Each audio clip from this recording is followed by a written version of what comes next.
Hello बच्चों,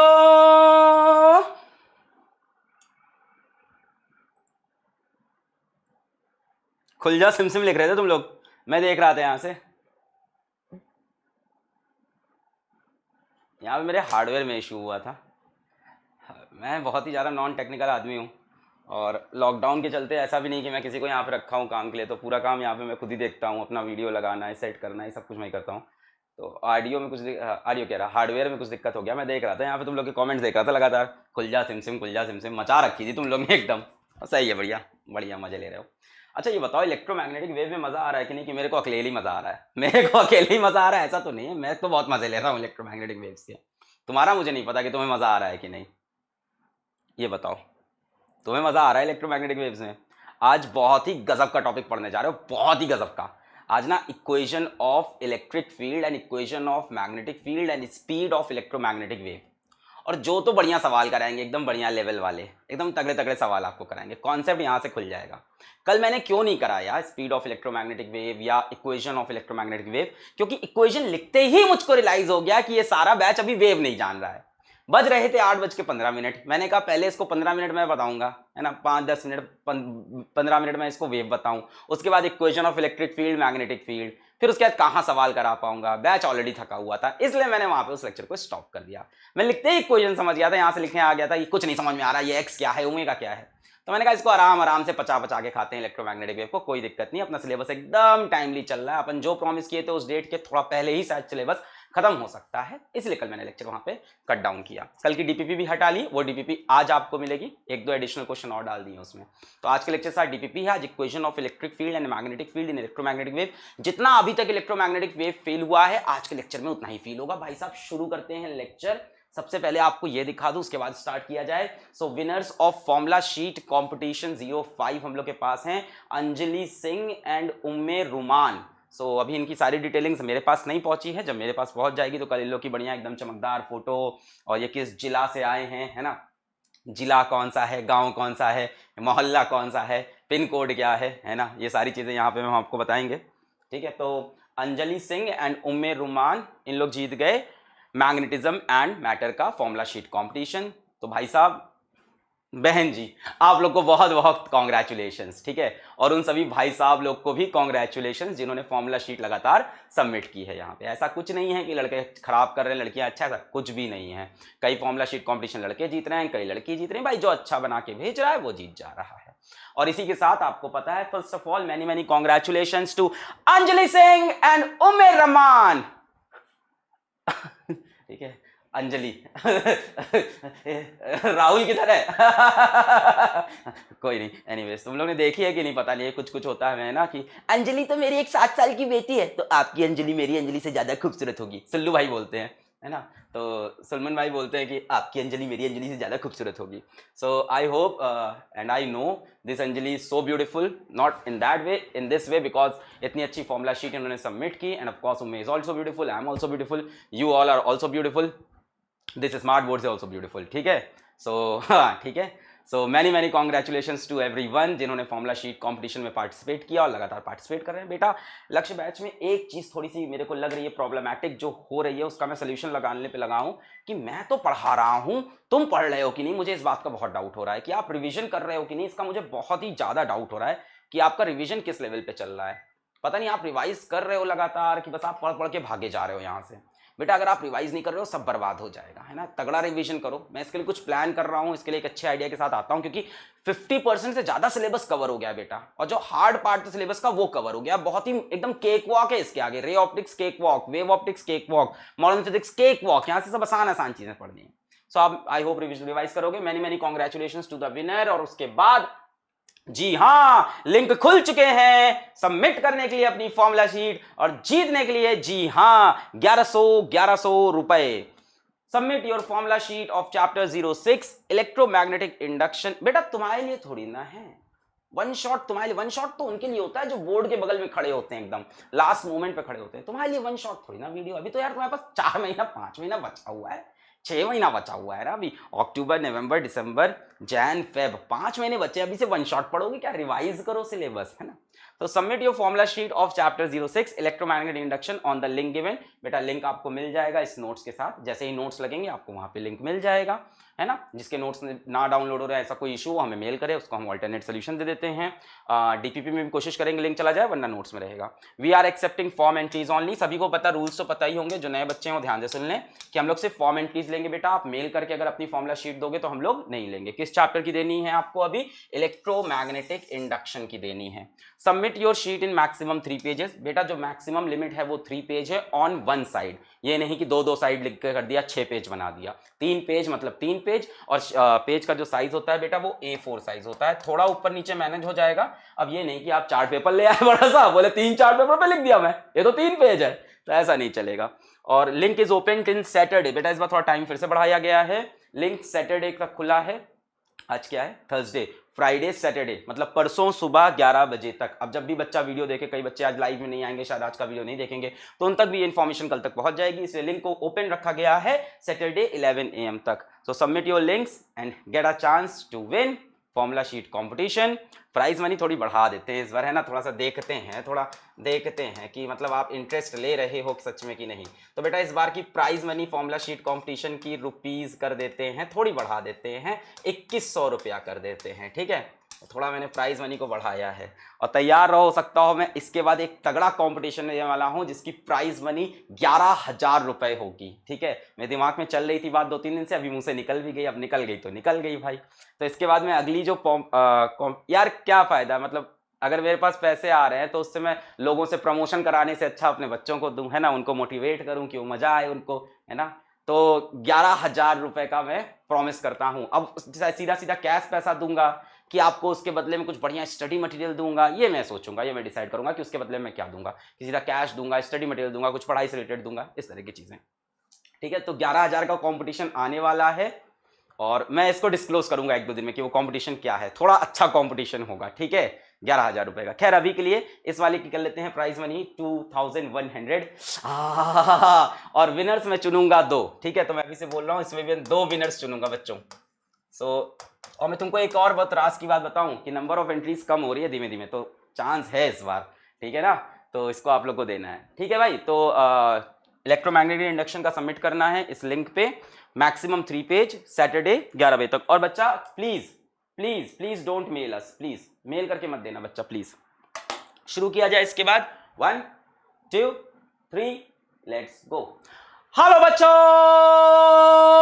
क्या हाल चाल, बढ़िया एकदम। So I welcome all of you to the super awesome Lakshya batch for class 12 boards, JEE mains and NEET. और अभी हम पढ़ रहे हैं इलेक्ट्रोमैग्नेटिक इंडक्शन, और आज है उसका लेक्चर नंबर 3। और 2 लेक्चर में धूमधार मजा आया हम लोग को, धुआंधार धमाकेदार मजा आया। इलेक्ट्रोमैग्नेटिक वेव के कॉन्सेप्ट्स को चबा चबा के समझा। अब हमको दिल में भी ये फीलिंग है कि ये इलेक्ट्रोमैग्नेटिक वेव चीज क्या है। ऐसा नहीं है कि किताब पे बनी हुई है इलेक्ट्रोमैग्नेटिक वेव, हमें अपने दिल से पता चल चुका है इलेक्ट्रोमैग्नेटिक वेव होती क्या है। इलेक्ट्रिक फील्ड के ऑसिलेशन Y में, मैग्नेटिक फील्ड के वाइब्रेशन Z में, और ऑसिलेशन Z में, और वेव चलती है X में, म्यूचुअली परपेंडिकुलर, कहते हैं इसको ट्रांसवर्स वेव। किससे बनती है, किससे बनती है इलेक्ट्रोमैग्नेटिक वेव, किससे बनती है इलेक्ट्रोमैग्नेटिक वेव बनती है एक्सेलरेटेड चार्ज पार्टिकल या ऑसिलेटिंग चार्ज पार्टिकल से। ये सारा मैकेनिज्म हम समझ चुके हैं भाई। इस कहानी की पूरी डिस्कवरी किसने की है, इस कहानी का पूरा श्रेय किसको जाता है ना, इस कहानी का पूरा श्रेय किसको जाता है, इस कहानी का कंप्लीट श्रेय किसको जाता है, मैक्सवेल को, जेम्स क्लर्क मैक्सवेल को जाता है। डिस्प्लेसमेंट करंट से उन्होंने ये युद्ध स्टार्ट किया और इलेक्ट्रोमैग्नेटिक वेव्स की डिस्कवरी की, ठीक है। और बेटा इलेक्ट्रोमैग्नेटिक वेव्स की फील कह सकते हो, फील लेने के बाद अब थोड़ा इसकी मैथ्स करेंगे। आज इलेक्ट्रोमैग्नेटिक वेव्स की थोड़ी मैथ समझेंगे कि इलेक्ट्रिक फील्ड की इक्वेशन क्या है, मैग्नेटिक फील्ड की इक्वेशन क्या है, इलेक्ट्रोमैग्नेटिक वेव की स्पीड क्या है, कैसे मीडियम की प्रॉपर्टी से इलेक्ट्रोमैग्नेटिक वेव का बिहेवियर बदलता है। अलग अलग मीडियम में इलेक्ट्रोमैग्नेटिक वेव कैसे अलग अलग तरह से बिहेव करती है। तो ये सारी चीजें हमें आज पढ़नी है। नहीं ग्लेन मैक्सवेल नहीं, जेम्स क्लर्क मैक्सवेल। सो आज हम लोग equation of electric and magnetic field electromagnetic wave करेंगे, और बच्चों स्पीड ऑफ इलेक्ट्रोमैग्नेटिक वेव भी करेंगे। तो शुरू करें। Yes, my name is Alak Pandey and this is your beautiful सा ऐप फिजिक्स वाला। आज के लेक्चर के साथ मिलेगी आपको एक खूबसूरत सी डीपीपी। शुरू करते हैं। इलेक्ट्रोमैग्नेटिक वेव, थोड़ा सा इंट्रोडक्शन देख लेते हैं जो जो अभी तक हम लोग ने पढ़ा। इलेक्ट्रोमैग्नेटिक वेव इज रेडिएटेड या प्रोड्यूस्ड, एक बच्चा बोल रहा था कि रेडिएट होती है, रेडिएट मतलब क्या होती है, प्रोड्यूस होती है बाय एन एक्सेलरेटेड और ऑसिलेटिंग चार्ज पार्टिकल। याद है इतना, याद है इतना, एक्सेलरेटेड और ऑसिलेटिंग चार्ज पार्टिकल। इसके बाद हमने देखा electromagnetic waves propagates in space through oscillation of electric and magnetic field. Electromagnetic wave कैसे चलती है, oscillation of electric and magnetic field. क्या होता था, चार्ज पार्टिकल ऑसिलेट करेगा, ऑसिलेट करेगा तो क्या बनाएगा, इलेक्ट्रिक फील्ड बनाता है। चार्ज पार्टिकल की इलेक्ट्रिक फील्ड कैसी होती है, ऑसिलेटिंग चार्ज पार्टिकल की इलेक्ट्रिक फील्ड टाइम वेरिंग होती है। याद है, चार्ज यहाँ पे मैक्सिमम था, इलेक्ट्रिक फील्ड इधर थी, चार्ज कम हुआ, इलेक्ट्रिक फील्ड कम हुई, फिर इलेक्ट्रिक फील्ड जीरो हुई, फिर अपोजिट डायरेक्शन में बढ़ी, तो इलेक्ट्रिक फील्ड बढ़ती घटती रहती है। तो ऑसिलेटिंग चार्ज पार्टिकल क्या बनाता है, ऑसिलेटिंग इलेक्ट्रिक फील्ड। फिर वो इलेक्ट्रिक फील्ड क्या बनाती है, परपेंडिकुलर डायरेक्शन में मैग्नेटिक फील्ड। फिर वो magnetic field, changing magnetic field क्या बना सकती है, चेंजिंग इलेक्ट्रिक फील्ड। फिर वो चेंजिंग इलेक्ट्रिक फील्ड क्या बनाएगी, चेंजिंग मैग्नेटिक फील्ड। इस तरह से बच्चों इलेक्ट्रिक फील्ड से मैग्नेटिक फील्ड, मैग्नेटिक फील्ड से इलेक्ट्रिक फील्ड बनती जाती है। और इलेक्ट्रोमैग्नेटिक वेव क्या होती है, सेल्फ प्रोपोगेटिंग, खुद से प्रोपोगेट करती है। एक बार इलेक्ट्रिक फील्ड बन गई ऑसिलेटिंग चार्ज से, तो वो चेंजिंग इलेक्ट्रिक फील्ड बनाएगी मैग्नेटिक फील्ड, फिर चेंजिंग मैग्नेटिक फील्ड बनाएगी इलेक्ट्रिक फील्ड। और कहां बनते हैं ये दोनों, परपेंडिकुलर प्लेन में, और वेव आगे बढ़ती जाती है। Oscillation of electric and magnetic field perpendicular to each other and also perpendicular to the direction of wave propagation.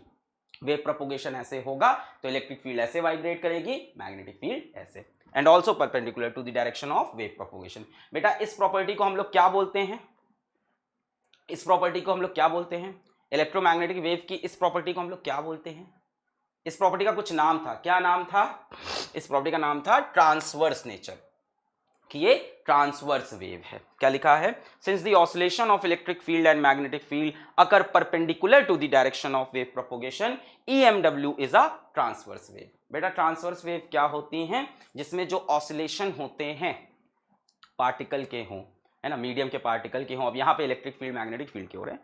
बेटा ये वेव्स तो बहुत ही मॉडर्न वेव्स है ना, जो अर्लियर वेव्स थी, जो स्टार्टिंग में डिस्कवरी हुई वेव की, वेव ऑन स्ट्रिंग की, है ना, साउंड वेव की, है ना, तो ये सारी जो वेव मिली थी उसमें पार्टिकल ऑसिलेट करता था। तो जब पार्टिकल ऐसे ऑसिलेट करे और वेव ऐसे चले तो उसको बोलते थे ट्रांसवर्स वेव।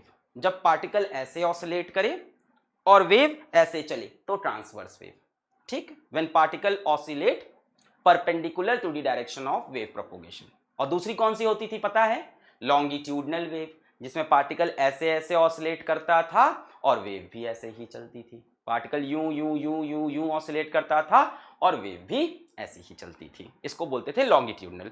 तो ये इलेक्ट्रोमैग्नेटिक वेव इन दोनों में से कौन सा नेचर ले चुकी है, ट्रांसवर्स है कि लॉन्गिट्यूडनल है, मेरे ख्याल से ट्रांसवर्स है। इलेक्ट्रिक फील्ड ऐसे वाइब्रेट कर रही है, वेव ऐसे चल रही है, मैग्नेटिक फील्ड ऐसे वाइब्रेट कर रही है, वेव ऐसे चल रही है। मतलब दोनों क्वांटिटीज जो ऑसिलेट कर रही हैं या वाइब्रेट कर रही हैं वो डायरेक्शन ऑफ प्रोपोगेशन के परपेंडिकुलर है। इलेक्ट्रिक फील्ड ऐसे, वेव ऐसे जा रही, मैग्नेटिक फील्ड ऐसे और वेव फिर से ऐसे जा रही। तो बच्चों इसको क्या बोलते हैं, ट्रांसवर्स वेव। क्लियर है, लॉन्गिट्यूडनल नहीं है ये। हाँ, पर इसमें एक खास बात थी कि इसमें पार्टिकल्स नहीं थे, है ना, अदरवाइज वेव में हमेशा पार्टिकल देखे जाते थे। हाँ, ये हमने कल आपको बताया था कि ऐसी दिखती है हमारी इलेक्ट्रोमैग्नेटिक वेव। बेटा ये इलेक्ट्रिक फील्ड के ऑसिलेशन किस प्लेन में या किस एक्सिस के अलोंग दिखाया हमने, वाई के अलोंग दिखाया। किसके अलोंग है, वाई के अलोंग है। मैग्नेटिक फील्ड के ऑसिलेशंस किसके अलोंग है, जेड के अलोंग है। और वेव किधर चल रही है, एक्स में चल रही है। किधर चल रही, एक्स में चल रही। अब एक बात बताओ, मेरा आपसे एक बहुत सिंपल सवाल है कि आपने कहा कि इलेक्ट्रोमैग्नेटिक वेव कैसी होती है बेटा, ट्रांसवर्स होती है। आपने ये चीज मेरे से बोली, आपने बोला कि सर जो EMW है वो ट्रांसवर्स है। बेटा मैंने आपकी ये बात मान ली। बेटा अगर EMW ट्रांसवर्स है तो इलेक्ट्रिक फील्ड के oscillation will be perpendicular to propagation of wave, ठीक है। मैग्नेटिक फील्ड के vibration will also be perpendicular to propagation of wave. चलो ये बात मैंने मान ली, ट्रांसवर्स का मतलब जो ऑसिलेशन है वो प्रोपोगेशन के परपेंडिकुलर हो। तो क्या जरूरी है कि वेव एक्स में आए, माइनस एक्स में नहीं जा सकती? क्या जरूरी है कि वेव प्लस एक्स में आए? क्या वेव माइनस एक्स में नहीं जा सकती? इस बारे में कुछ बताओ। तीन डायरेक्शन है परपेंडिकुलर, ये तो श्योर है। देखो इलेक्ट्रिक फील्ड y की जगह z में हो सकती है, मैग्नेटिक फील्ड z की जगह y में हो सकती है। पर बेटा दो परपेंडिकुलर डायरेक्शन फिक्स होने के बाद भी तीसरे डायरेक्शन में दो ऑप्शन होते हैं। मेरी बात समझो, दो परपेंडिकुलर डायरेक्शन फिक्स होने के बाद भी इलेक्ट्रिक फील्ड y में, मैग्नेटिक फील्ड z में, इसके बाद भी इसके पास दो ऑप्शन है, इधर भी आ सकती है और ये पीछे की तरफ भी जा सकती है। नहीं, बात नहीं समझ रहे। तुम कह रहे हो कि ये तीनों हम चेंज कर सकते हैं, वो तो एक अलग बात है। आप कह रहे हो इलेक्ट्रिक फील्ड z में भी हो सकती है, मैग्नेटिक फील्ड y में भी हो सकती है, वो हम मान रहे हैं। हम ये कह रहे हैं जब इलेक्ट्रिक फील्ड y में है, मैग्नेटिक फील्ड z में है, तब वेव क्या पॉजिटिव x में ही चलेगी? क्या वेव नेगेटिव x में नहीं चल सकती? क्या वेव के चलने का कोई डायरेक्शन होता है? क्या वेव किसी एक दिशा में आगे बढ़ती है? बढ़ती है कि नहीं? बढ़ती तो है वेव एक दिशा में, तभी तो एनर्जी ट्रैवल करती है एक जगह से दूसरी जगह। ऐसा तो होता नहीं कि अर्थ से एनर्जी सन पे जा रही है, सन से अर्थ पे आ रही है। तो जरूरी है कि अर्थ पॉजिटिव एक्स में चलेगी? फंस गए। किधर जाएगी वेव? बेटा मैंने कहा इलेक्ट्रिक फील्ड वाई में वाइब्रेट की, मैग्नेटिक फील्ड जेड में वाइब्रेट की, तो यार इलेक्ट्रोमैग्नेटिक वेव माइनस एक्स में भी तो जा सकती है। इलेक्ट्रिक फील्ड ऐसे वाइब्रेट, मैग्नेटिक फील्ड ऐसे, तो वेव पीछे भी तो जा सकती है, अभी भी तो ट्रांसवर्स है। देखो ये भी तो ट्रांसवर्स वेव हुआ, तो ये सही है या ये सही है? ये सही है पीछे वाला या ये सही है? अब ये बताओ, या दोनों सही है, या दोनों सही है? अब बताओ, पॉजिटिव नेगेटिव हो सकती है। अब लोग बड़े कंफ्यूज हैं। बेटा direction of propagation, direction of propagation, इससे ज्यादा इलेक्ट्रोमैग्नेटिक वेव से वो सिर्फ तुम अंडर ग्रेजुएट लेवल पे पढ़ पाओगे, 12th लेवल पे कुछ नहीं मिलेगा। डायरेक्शन ऑफ प्रोपोगेशन बेटा होता है इसका v मतलब वेलोसिटी बता रहा था, वेलोसिटी इज डायरेक्ट प्रोपोर्शन पे चलता है, e क्रॉस v। फिक्स्ड है बेटा, डायरेक्शन ऑफ नहीं, दोनों नहीं होता, फिक्स्ड है। e क्रॉस b फिक्स्ड है बेटा, e क्रॉस b फिक्स्ड है। क्या है? e क्रॉस b है, फिक्स्ड है, e क्रॉस b। ठीक, अच्छा देखो इलेक्ट्रिक फील्ड अभी कहां है? पॉजिटिव y में। मैग्नेटिक फील्ड कहां है? पॉजिटिव z में। तो इलेक्ट्रिक फील्ड किधर है? पॉजिटिव y को क्या हम बोल सकते हैं? j cap. इलेक्ट्रिक फील्ड अभी कहां है? पॉजिटिव y में, क्या उसको हम j कैप बोल सकते हैं? मैग्नेटिक फील्ड कहां है? पॉजिटिव z में, पॉजिटिव z को क्या हम k कैप बोल सकते हैं? बेटा j क्रॉस k से क्या आता है? क्रॉस प्रोडक्ट याद है, i j k। j cross k से क्या आएगा? प्लस i आएगा कि नहीं आएगा? j क्रॉस k से क्या आएगा? i cap. i कैप बोले तो बेटा किधर चले गए हम? x एक्सिस में। इलेक्ट्रिक फील्ड यहां पे पॉजिटिव y, मैग्नेटिक फील्ड यहां पे पॉजिटिव z, तो ये j कैप, ये k cap, j cross k i cap. So direction of propagation बेटा फिक्स्ड है, e cross b, e cross b। हमेशा पॉजिटिव में चलेगी इसका कोई गारंटी नहीं। जब इलेक्ट्रिक फील्ड और मैग्नेटिक फील्ड का डायरेक्शन फिक्स हो जाएगा, जब दोनों का डायरेक्शन आप फिक्स कर दोगे, तब वेव किसी एक ही दिशा में जाएगी, which is given by E cross B. Clear? एकदम 100% क्लियर है, एकदम अच्छे से क्लियर है एकदम। अब इसमें कई बच्चे कहेंगे कि सर इलेक्ट्रिक फील्ड ऊपर थोड़ी ना जा रही है, इलेक्ट्रिक फील्ड तो नीचे भी जा रही है। अब बताओ इलेक्ट्रिक फील्ड क्या हमेशा पॉजिटिव जे में है? इलेक्ट्रिक फील्ड तो नीचे भी है। अब बताओ, घुमा दूंगा कॉन्सेप्ट में तुमको। इलेक्ट्रिक फील्ड हमेशा पॉजिटिव जे में थोड़ी ना है, कभी कभी तो नीचे भी है, यहां पे इस जगह पे। पर जरा ध्यान दो, जब इलेक्ट्रिक फील्ड माइनस जे में गई तो मैग्नेटिक फील्ड भी तो माइनस के में गई। माइनस जे माइनस के माइनस माइनस प्लस हो जाएगा। अब बात समझ में आया? हाँ, जब इलेक्ट्रिक फील्ड प्लस जे में है, मैग्नेटिक फील्ड प्लस जेड में के में है, ये भी पॉजिटिव ये भी पॉजिटिव। जब इलेक्ट्रिक फील्ड नेगेटिव हुई तो मैग्नेटिक फील्ड भी नेगेटिव हो गई। क्लियर हुआ? जब इलेक्ट्रिक फील्ड नीचे की तरफ गई माइनस जे में, मैग्नेटिक फील्ड माइनस के में, माइनस जे क्रॉस माइनस के, फिर से आई कैप। क्लियर है एकदम बढ़िया से? मजा आ रहा है मस्ती से एकदम, बहुत सही है ना। तो हमेशा ये ई क्रॉस बी, ये मत बोलना हमेशा एक्स में। बच्चों don't spoil your concept, don't say कि हमेशा एक्स में होगी। ई क्रॉस बी की दिशा में प्रोपोगेशन होगा। डायरेक्शन ऑफ प्रोपोगेशन बोल सकते हैं बेटा इसको, या कई बार बच्चों डायरेक्शन ऑफ प्रोपोगेशन की जगह आप डायरेक्शन ऑफ वेलोसिटी भी बोल सकते हैं। ना बेटा, जिधर प्रोपोगेशन होगा उधर ही उसकी वेलोसिटी का डायरेक्शन होगा, डायरेक्शन ऑफ प्रोपोगेशन या डायरेक्शन ऑफ वेलोसिटी। हो सकता हो बेटा इलेक्ट्रिक फील्ड किस में आ जाए, एक्स में आ जाए, पॉसिबल है। हो सकता हो मैग्नेटिक फील्ड वाई में चली जाए, ये भी पॉसिबल है। इलेक्ट्रिक फील्ड एक्स में, मैग्नेटिक फील्ड वाई में, है ना।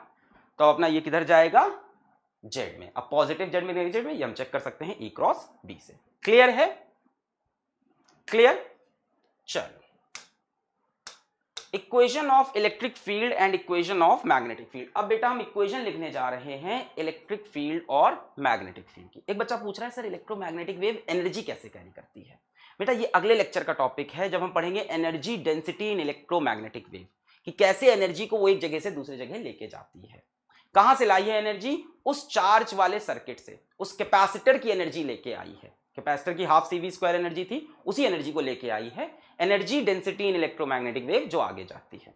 Equation of electric field and equation of magnetic field. अब बेटा जब हमने सोचा कि हम इक्वेशन ऑफ इलेक्ट्रिक फील्ड और मैग्नेटिक फील्ड लिखें, तो हमारा दिमाग खराब हो गया। भाई equation of electric field magnetic field लिखने के लिए मुझे इस तरह की वेव की इक्वेशन लिखनी होगी, इस तरह की वेव की।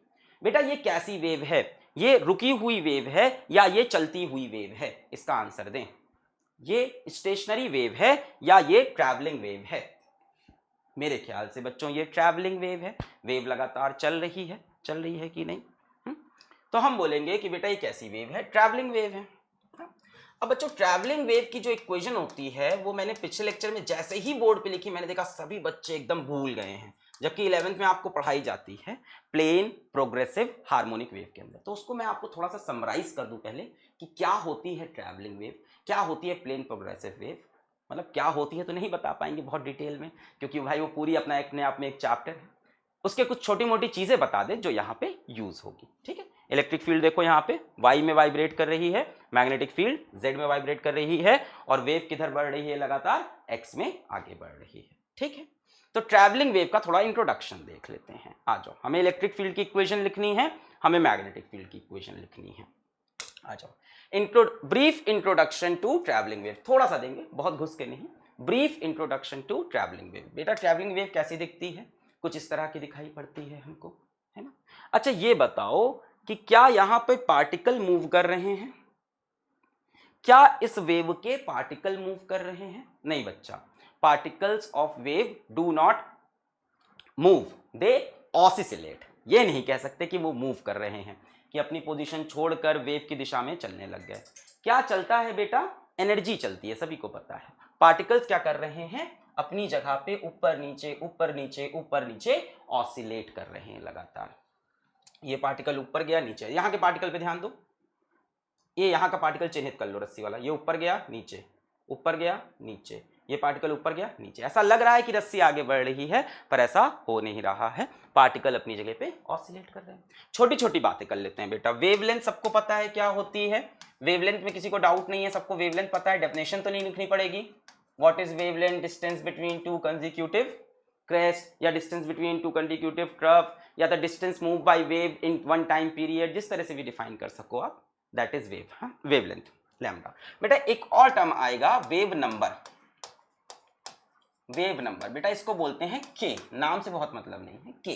बेटा के होता है 2 पाई बटे लैम्डा, 2 पाई बटे लैम्डा। ये कांस्टेंट डिफाइन किया गया, इसका काफी काम होगा आगे, इसलिए 2 पाई बटे लैम्डा। अच्छा एक ये चीज हो गई। अब मुझे ये बताओ, क्या आप टाइम पीरियड की फीलिंग जानते हो क्या होती है? टाइम पीरियड को क्या बोलते हैं? टी। बेटा टाइम पीरियड वो होता है जितनी देर में ये पार्टिकल ऊपर उठा, नीचे आया, कम यहां से मीन पोजीशन से ऊपर गया, मीन पोजीशन पे आया, नीचे आया, फिर मीन पोजीशन, मीन से ऊपर, मीन नीचे, मीन, मीन से ऊपर, मीन नीचे, मीन, इसको बोलते हैं टाइम पीरियड। क्या आप फ्रीक्वेंसी से भी वाकिफ हैं कि फ्रीक्वेंसी क्या होती है? क्या आपको फ्रीक्वेंसी भी पता है क्या होती है बेटा? Frequency f is equals to 1/t होती है, आप इससे भी वाकिफ होंगे मेरे ख्याल से। f is equals to 1/t, ये भी चीज आपको पता होगी, frequency f is equals to 1/t। बेटा क्या आप एंगुलर फ्रीक्वेंसी भी जान चुके हैं? क्या आपको एंगुलर फ्रीक्वेंसी भी पता है बेटा कितनी होती है? एंगुलर फ्रीक्वेंसी ओमेगा क्या होती है? 1 सॉरी, एंगुलर फ्रीक्वेंसी ओमेगा क्या होती है, सभी को पता होगा ये तो, 2 पाई बाय टी, या बोल सकते हैं 2 पाई एफ, बोल सकते हैं 2 पाई बाय टी बोल दे, या 1 बाई टी जगह 2 पाई एफ। सबको इतनी चीजें क्लियर हैं? अब क्लियर है इतनी चीजें? टू, हाँ, फ्रीक्वेंसी क्या चीज है, नंबर ऑफ वेव्स प्रोड्यूस्ड पर सेकेंड, ऐसे भी बोल सकते हो, या कितने नंबर ऑफ ऑसिलेशन किए एक सेकेंड में, ऐसे भी बोल सकते हो, हाँ, इस तरह से बोल सकते हैं। अब बेटा ध्यान से एक बात सुनो, अगर कोई ट्रैवलिंग वेव है, मेरी बात ध्यान से सुनना, अगर कोई ट्रैवलिंग वेव है, कोई भी ट्रैवलिंग वेव, अब वो भले ही साउंड वेव हो, वो भले ही वेव्स ऑन स्ट्रिंग हो, वो भले ही वेव्स इन एयर कॉलम हो, है ना, इस तरह की वेव्स हमने पढ़ी हैं क्लास 11th में, वेव ऑन स्ट्रिंग की इक्वेशन पढ़ी थी, वेव इन एयर कॉलम पढ़ी थी, साउंड वेव पढ़ी थी। वो अगर ट्रैवलिंग वेव है बेटा तो उसकी स्पीड डिफाइंड होती है, ट्रैवलिंग वेव की बेटा स्पीड डिफाइंड होती है, ट्रैवलिंग वेव की बेटा स्पीड डिफाइंड होती है, और ट्रैवलिंग वेव की बेटा स्पीड होती है, ध्यान से देखिएगा, ओमेगा बटे के, क्या होती है, ओमेगा बटे के। हाँ, अलग अलग सिचुएशन में अलग अलग आती है। एक बच्चे ऐसे बताया under root T by mu, ये क्या थी बेटा, ये वेलोसिटी थी in terms of tension and mass density, under root T by mu, ये होती है बेटा स्ट्रिंग वगैरह की, स्ट्रिंग वगैरह की जो वेव होती है उसकी स्पीड होती है under root T by mu, अलग अलग जगह की अलग अलग आ जाएगी, है ना। अभी आप साउंड वेव की बताएं लगो, under root gamma P by rho, तो वो अलग हो गई, तो अलग अलग जगह की अलग अलग है, but in terms of this variable omega by के हमेशा होती है। अच्छा, क्या इसको हम और सिंपलर फॉर्म में लिख सकते हैं? लिख सकते हैं बेटा, आराम से। बेटा ओमेगा क्या होता है, पहले तो इसको पकड़ लो, ओमेगा बाई के, ये पकड़ लो। अब इसको और सिंपलर फॉर्म में अगर देखना हो, है ना, इसी को अगर सिंप्लीफाई करना हो, बेटा ओमेगा क्या होता है, यहां लिखता हूं, ओमेगा क्या होता है 2 पाई एफ, और के क्या है 2 पाई बटे lambda, omega is 2 pi F, के इज 2 पाई बटे लैम्डा, 2 पाई को मार दिया बेटा, लैम्डा ऊपर चला गया बेटा, v is equals to F lambda, ये एक्सप्रेशन तो सभी को पता होगा, यहां आप देख रहे हैं सारे विद्यार्थी, यहां पढ़ रहे सारे बच्चों को क्लास 10th में ये इक्वेशन तो पढ़ ही चुके होंगे, या क्लास 11th में कहीं ना कहीं तो देखा होगा, v is equals to F lambda, ये वाली तो पता ही होगी, यहीं से आई बेटा, यहीं से डिराइव हुई बेटा, यहीं से मिली है ये, v is equals to omega by K, omega क्या होता है 2 पाई एफ, एंगुलर फ्रीक्वेंसी, क्या करो फ्रीक्वेंसी के साथ एंगल को मल्टीप्लाई, यही है इसका फीलिंग, असली फीलिंग एंगुलर फ्रीक्वेंसी का यही होता है ना। आपने नहीं पढ़ा, आप क्लास 11 वीडियो यूट्यूब पे में दे सकते हो, वहां पे मैंने सब पढ़ाई चीजें, एंगुलर फ्रीक्वेंसी, फ्रीक्वेंसी के साथ एंगल 2 पाई एफ अपॉन बेटा के क्या होता है wave number 2 pi by lambda, 2 pi cancel, v is equals to F lambda, ये क्या हो गई, एक ट्रैवलिंग वेव की स्पीड हो गई। ये सब क्लास 11 से उठा के मैं चीजें ला रहा हूं, ठीक है, सब रिकैप करा रहे क्लास 11 से।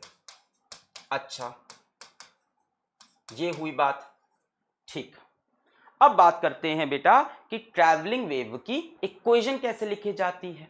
इतनी बातें समझ में आ गई, वेव नंबर क्या है के, है ना, एंगुलर फ्रीक्वेंसी क्या है ओमेगा, वेव स्पीड क्या है omega by K, omega by K, omega by के। अच्छा अच्छा, अब आई डिस्प्लेसमेंट ऑफ पार्टिकल की बात, कि पार्टिकल कितना डिस्प्लेस हो रहा है। बेटा इसी को कहते हैं इक्वेशन ऑफ वेव भी, पार्टिकल का जो डिस्प्लेसमेंट होता है उसी को इक्वेशन ऑफ वेव बोलते हैं। हाँ, मान लो ये एक वेव है, ये ऐसे चल रही है चल रही है चल रही है, बेटा क्या हो रहा है इसमें, इसमें पार्टिकल अपनी जगह पे ऊपर नीचे ऊपर नीचे ऊपर नीचे जा रहा है। मान लेते हैं जो पार्टिकल का मैक्सिमम डिस्प्लेसमेंट है, जिसको हम एम्पलीट्यूड बोलते हैं, वो एम्पलीट्यूड कितना है, मान लेते हैं ए। पार्टिकल ऊपर गया नीचे आया, ऊपर गया नीचे आया, ऊपर गया नीचे आया। बेटा मैं इसको किसी भी जगह पे अगर पॉज कर दूं, ये पॉज नहीं होगा क्या? रुको,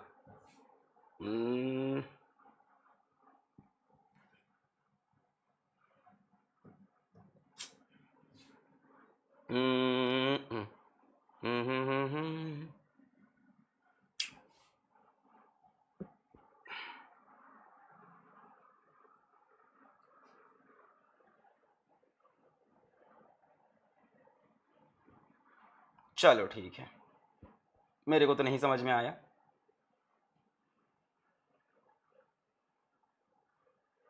चलो ठीक है, अगर मैं इसको किसी तरह से पॉज करूं, चलो ट्राई करता हूं, मान लो मैंने बेटा इसको किसी इंस्टेंट पे पॉज कर दिया, किसी एक गिवन इंस्टेंट पे मैंने इसको पॉज किया, 1 मिनट, हाँ पॉज तो नहीं हुआ मुझसे, ठीक है, सीख जाऊंगा। मान लो किसी इंस्टेंट पे बेटा मैंने इसको रोक दिया, ठीक है, इसका स्क्रीनशॉट ले लिया किसी इंस्टेंट पे, ठीक है, मैंने किसी इंस्टेंट पे इसको रोक दिया। अरे यार रुक भी नहीं रहा है, मजा ही नहीं आ रहा है, वरना बड़ा फील आ जाता है यार, ये रुक जाता बड़ा फील आता कहानी पे। मान लो बेटा मैं किसी सेकंड पे इसका स्क्रीनशॉट ले लूं, किसी टाइम पे मैं इसका स्क्रीनशॉट ले लूं, इसका एम्पलीट्यूड कितना है, ए। चलो इसे समझाने की कोशिश करता हूं बिना स्क्रीनशॉट के।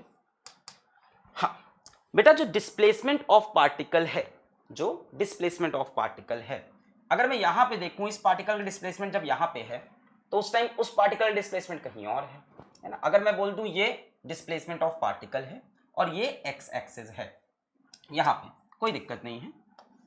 अरे ये सब तो बाद में आया है, हम तो सालों से फिजिक्स पढ़ा रहे हैं। आ जाओ, बेस्ट, हमारे पास अपना पुराना मेथड है।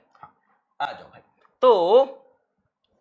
तो ये मैंने बना ली अपनी प्यारी वेव। हाँ ठीक है।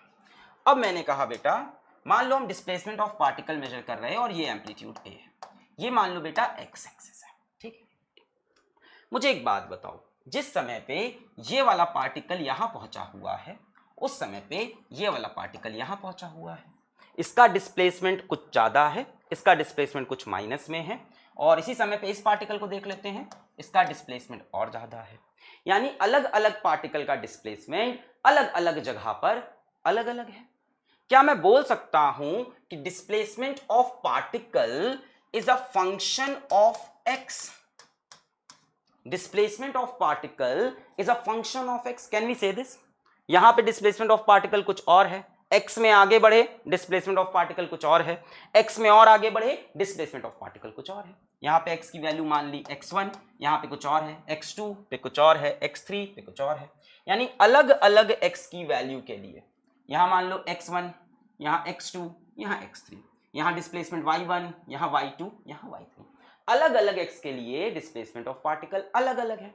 यह बात साबित हो गई, displacement of different particle is different at different time. मैंने क्या किया है, इसी का क्या ले लिया, स्क्रीनशॉट ले लिया। आजकल तुम्हारी जनरेशन इसको क्या बोलती है, एसएस। मेरे को एक बार व्हाट्सएप किसी ने बोला था एसएस भेजो, मैंने कहा एसएस क्या होता है, बहुत दिमाग लगाया, एसएस क्या है, कोई आईपीएल का टीम है क्या, एसएस भेजो, ठीक है। तो स्क्रीनशॉट, एक तो ये हो गया। दूसरी बात बेटा, स्क्रीनशॉट को मारो गोली। अब स्क्रीनशॉट से ये समझ में आ गया, ऐसे मैंने फोटो खींची, स्क्रीनशॉट, और उसको यहां बना लिया, वेव चल रही थी, मैंने बनाया, सारी चीजें रुक गई, ऐसा कुछ बन के आया। अलग अलग एक्स पे पार्टिकल का डिस्प्लेसमेंट अलग अलग है, फील हो गया। अब बेटा मैंने कहा कि स्क्रीनशॉट को छोड़ो, अब किसी एक पार्टिकल पे अपनी नजर गड़ाते हैं। इस पार्टिकल पे मैंने अपनी नजर गड़ाई, एक ये इस पार्टिकल पे, जरा ध्यान से देखो, ये पार्टिकल का डिस्प्लेसमेंट टाइम के साथ भी लगातार बदल रहा है, बोलो दिखाई पड़ रहा? इस पार्टिकल का डिस्प्लेसमेंट टाइम के साथ भी लगातार बढ़ रहा है, बदल रहा है।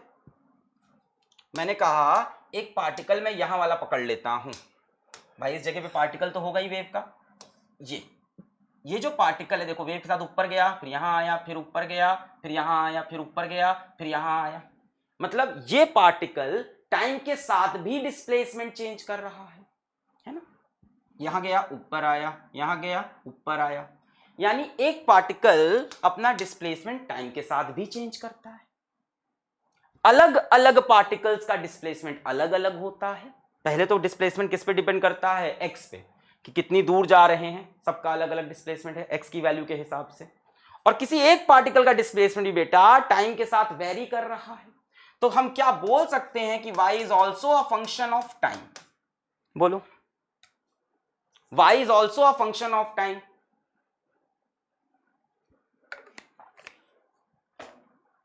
y is also a function of time, yes or no?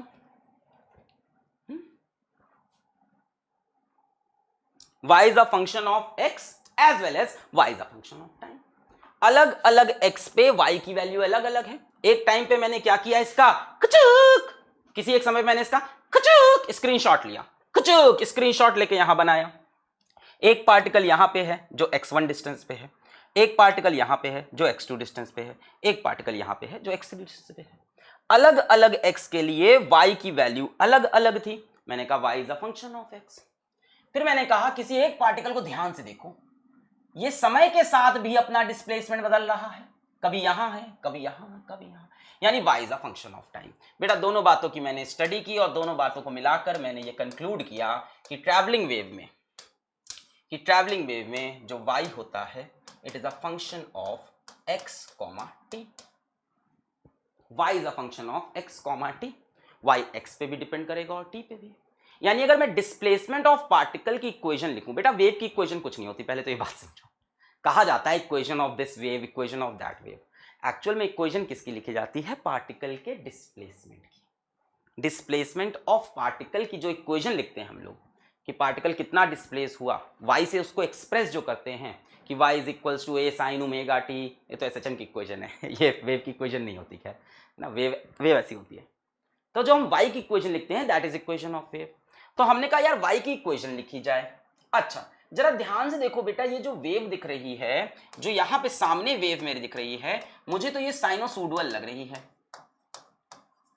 क्या आपको भी दिख रही है ये? क्या ये आपको भी ये साइनोसॉइडल कर्व टाइप की दिख रही है?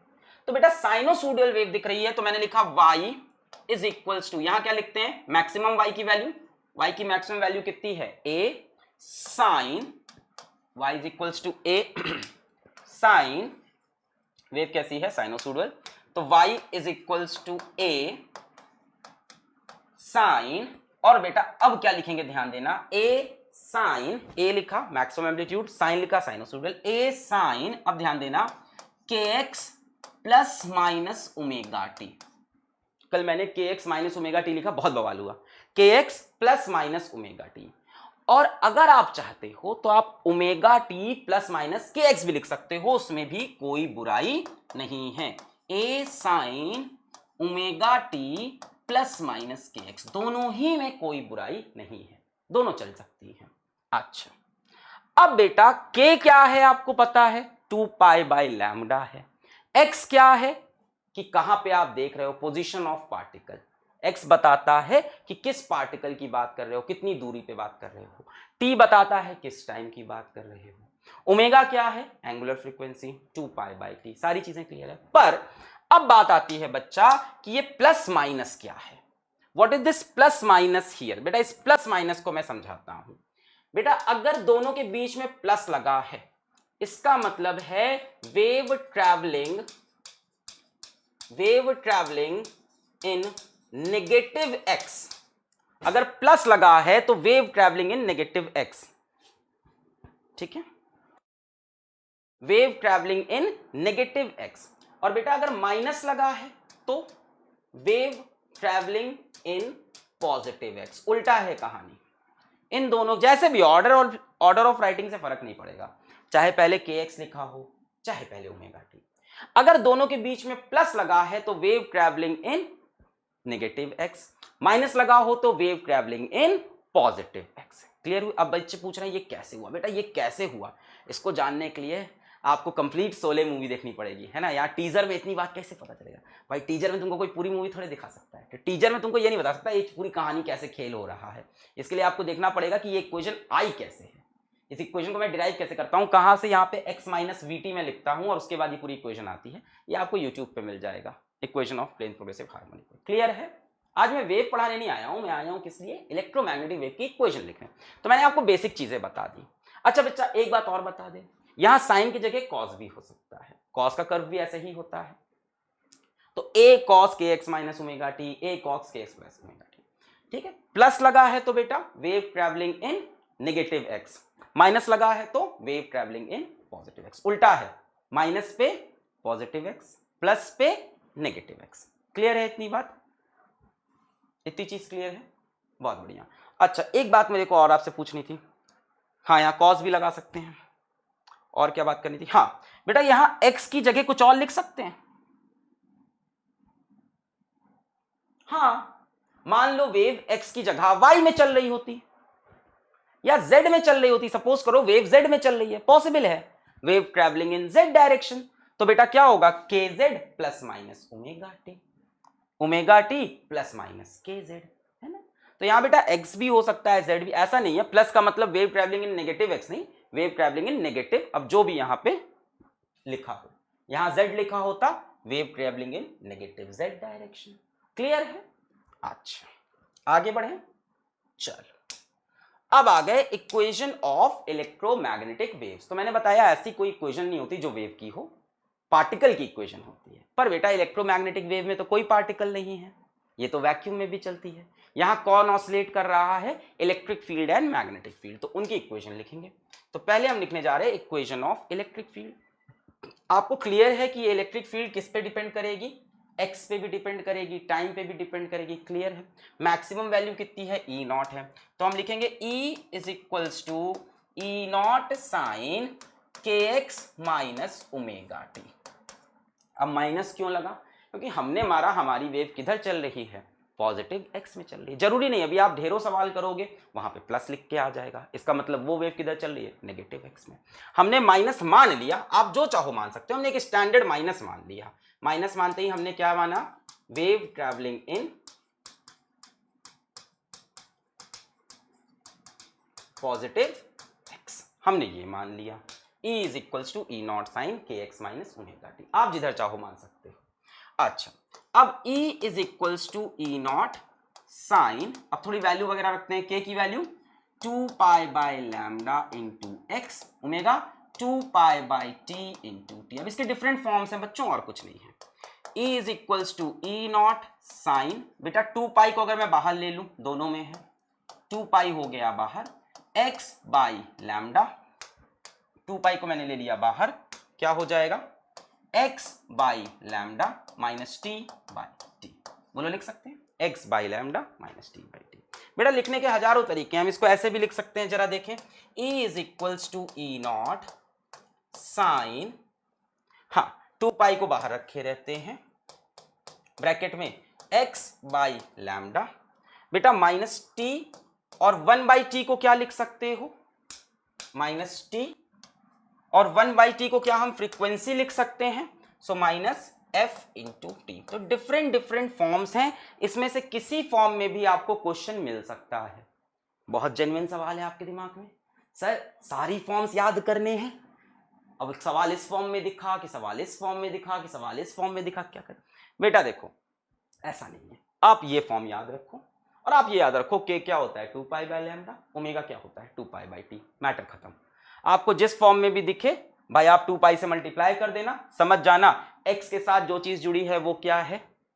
k, और t के साथ जो चीज जुड़ी होगी वो क्या होगी? ओमेगा। यहां कुछ भी लिखा है मल्टीप्लाई कर देना, t के साथ जो जुड़ा है वो ओमेगा होगा, x के साथ जो जुड़ा है वो k होगा। बताओ इतना समझ में आया?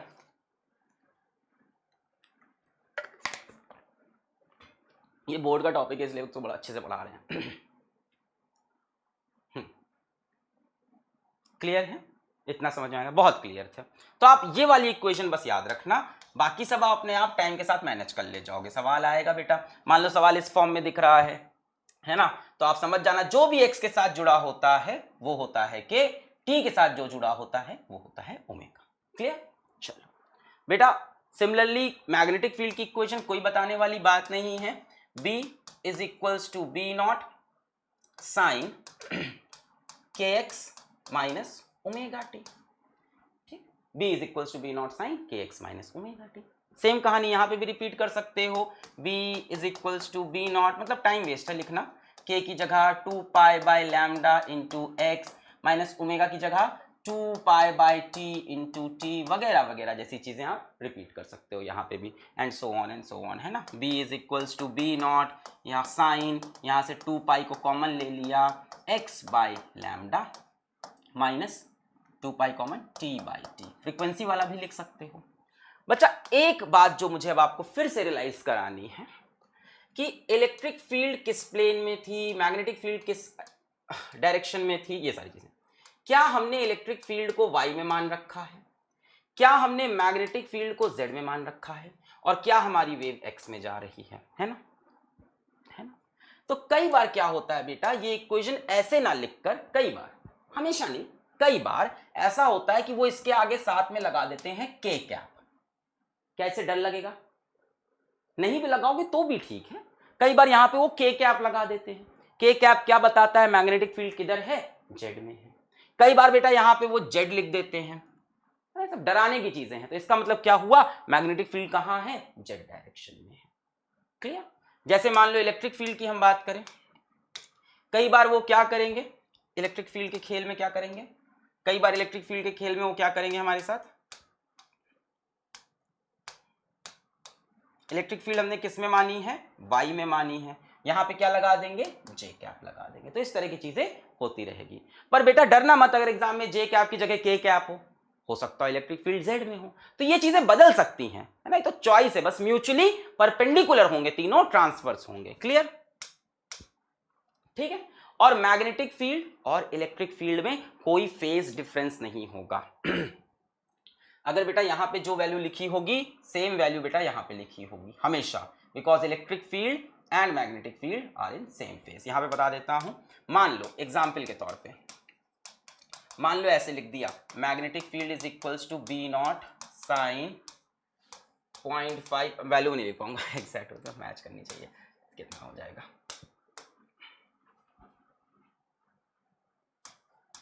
0.5x plus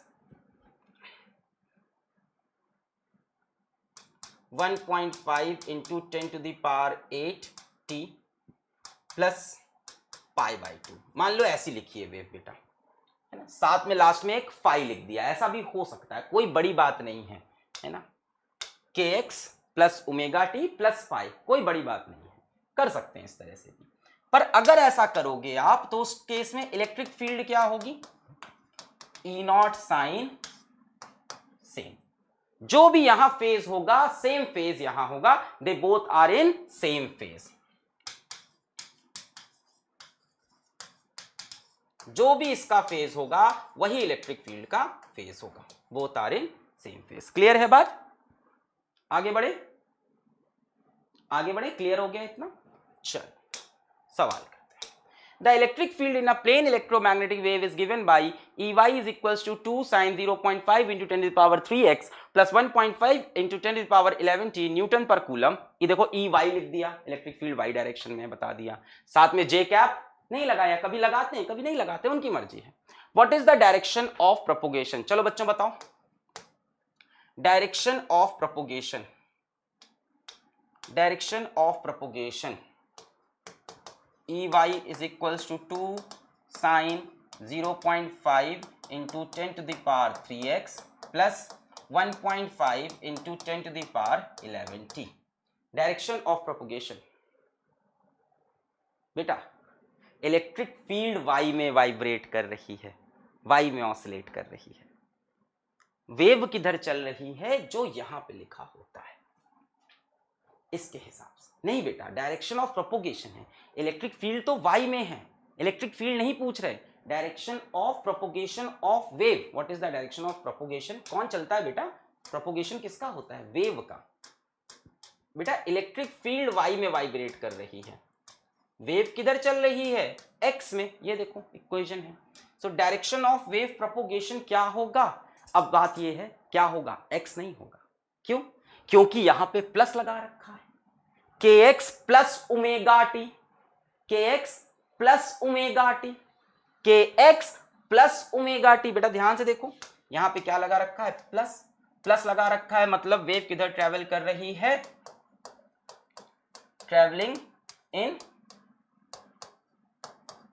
travelling in minus x direction.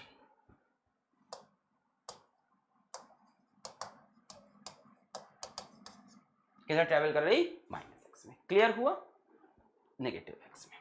Next speed of wave. अब बेटा ये बड़ी ही अजीब सी बात कर रहे हैं स्पीड ऑफ वेव निकालने की मतलब इलेक्ट्रोमैग्नेटिक वेव है तो इसकी स्पीड क्या होगी, जो स्पीड ऑफ लाइट होती है। पर रुको जरा, मेरी बात सुनो, इतनी जल्दबाजी में आंसर मत देना। क्या इन्होंने ये बताया कि ये एयर में है, क्या इन्होंने ये बताया कि ये एयर में है। बेटा अभी भी आप minus x minus plus x में कंफ्यूज हो, सुनो ध्यान से, तुम यहां पे फंस गए। ये देखो ये वेव किधर चल रही है, एक्स में चल रही है, वेव किधर चल रही है, एक्स डायरेक्शन में। अब अगर यहां पे प्लस हुआ तो वेव माइनस एक्स में है, यहां पे माइनस हुआ तो वेव प्लस एक्स में है। यहां पे बेटा जो चीज लिखी है उससे डिसाइड करते हैं वेव कहां चल रही, इस चीज से। ये बताता है वेव का प्रोपोगेशन। ये यहां पे y लिखा हो तो y डायरेक्शन में चल रही है, प्लस लिखा होगा तो माइनस y में, और माइनस लिखा होगा तो प्लस y में। बेटा ये चीज डिसाइड करती है, ठीक है। अब देखो यहां पे क्या लिखा है, x लिखा है, तो किसमें चल रही होगी, x में, पर प्लस लिखा है तो माइनस x कर दिया। अब हम क्या बता रहे हैं, स्पीड ऑफ वेव। तो बेटा तुरंत स्पीड ऑफ लाइट मत बता देना। सर क्यों ना बताएंगे, बेटा ये नहीं बताया ना कि ये वेव किस मीडियम में है। इलेक्ट्रोमैग्नेटिक वेव अगर एयर के सिवा किसी और मीडियम में होगी तो स्पीड कम हो जाती है ना, तो हम ये नहीं कह सकते। स्पीड ऑफ वेव हमें निकालनी पड़ेगी। क्या फॉर्मूला है स्पीड ऑफ वेव का हमारे पास, ओमेगा बाई के। भाई हमारे पास क्या फॉर्मूला है, ओमेगा बाई के। भाई क्या होता है, के एक्स प्लस ओमेगा टी, के x plus omega T. T के साथ जो जुड़ा है वो ओमेगा है, 1.5 इंटू 10 टू द पावर 11, और k के साथ, x के साथ जो जुड़ा है वो k है, 0.5 इंटू 10 टू द पावर 3। कितना हो गया, पॉइंट हटा, 3 5 3 जा 15, 10 टू द पावर 3 ऊपर आया, 10 टू द पावर 8 मीटर पर सेकेंड। ठीक है, इस बार ये एयर या वैक्यूम में थी, इस बार ये एयर या वैक्यूम में थी। पर जब नहीं होगी बेटा तब स्पीड c हमेशा नहीं आएगी। ये मत कहना speed of electromagnetic wave is always c, जब वो एयर में होती है या वैक्यूम में होती है। भाई स्पीड ऑफ इलेक्ट्रोमैग्नेटिक वेव मतलब लाइट। आप समझ गए, जो लाइट के ट्रैवल की स्पीड पढ़ रहे थे वो आप किसके ट्रैवल की स्पीड पढ़ रहे थे, किसके ट्रैवल की स्पीड पढ़ रहे थे, इलेक्ट्रोमैग्नेटिक वेव की ट्रैवलिंग स्पीड थी वो, जो आप सी बोलते हो, वो इनके प्रोपोगेट करने की स्पीड थी। इतनी तेजी में electric field, magnetic field, electric field, magnetic field, electric field, magnetic field बनती जाती है। Clear, EMW। नेक्स्ट सवाल, peak value E naught and B naught. ठीक है बेटा, मैक्सवेल साहब ने एक ऑब्जर्वेशन देखा, मैक्सवेल साहब ने बहुत स्टडी की इनकी, उन्होंने एक ऑब्जर्वेशन देखा कि ये जो ई की मैक्सिमम वैल्यू है और जो बी की मैक्सिमम वैल्यू है, उन्होंने कहा ये जो ई नॉट है इसको जब मैं बी नॉट से डिवाइड कर रहा हूं तो ये सी के बराबर आ रहा है। जब ई नॉट को मैं बी नॉट से डिवाइड कर रहा हूं तब क्या आ रहा है, मेरा सी आ रहा है, स्पीड ऑफ लाइट आ रहा है। E naught by B naught is equals to c आता है इनका। ठीक, E naught by B naught is equals to c, ऐसे रिलेटेड है पीक वैल्यूज। सवाल, the magnetic field in the plane electromagnetic wave is given by BZ is equals to 2 into 10 to the power 10 minus 7 sin 0.5 into 10 power 3x plus omega t. The expression for electric field will be, बेटा magnetic field मुझे बता दी है, क्या पूछा है, expression for electric field पूछा है बेटा हमसे। बेटा एक बात बताओ, इलेक्ट्रिक फील्ड का कोई भी एक्सप्रेशन हो, ये चीज तो सेम कॉपी होनी है। हमने ये तो पढ़ा है कि B एंड E का क्या सेम होगा, B एंड E का क्या सेम होगा, फेज सेम होगा। बेटा ये जो लिखा होता है साइन के बाद या कॉस के बाद, इसको बोलते हैं फेज। तो बेटा जो इसका फेज है मैग्नेटिक फील्ड का, वही इलेक्ट्रिक फील्ड का होगा। तो फेज तो मेरे ख्याल से सभी में इन्होंने भी सेम रखे होंगे, नहीं चेंज किए हैं। ये हो सकता है और ये हो सकता है और ये हो सकता है। अच्छा ये तो नहीं हो सकता, पहले सब एक जैसा लग रहा है, गड़गड़ गड़गड़ काला अक्षर भैंस बराबर टाइप्स, है ना। ये वाला तो नहीं हो सकता, क्यों नहीं हो सकता, 10 पावर 11x कर दिया है। बाकी ये हो सकता है, ये हो सकता है, एक मिनट, ये भी नहीं हो सकता, इसमें यहाँ 0.5 कर दिया है, ये भी गया। अब ये हो सकता है 0.10 पावर 3x, 1.5 10 पावर 11, 0.5 1. अब ये हो सकता है और ये हो सकता है। अब बेटा क्या चेक करना पड़ेगा, इसका फेज और इसे 3x 1.5 10 power 11t, 0.5 10 power 3x 1.5, इनका फेज सेम है। अब चेक करना पड़ेगा हमें, ई नॉट की वैल्यू निकालनी पड़ेगी।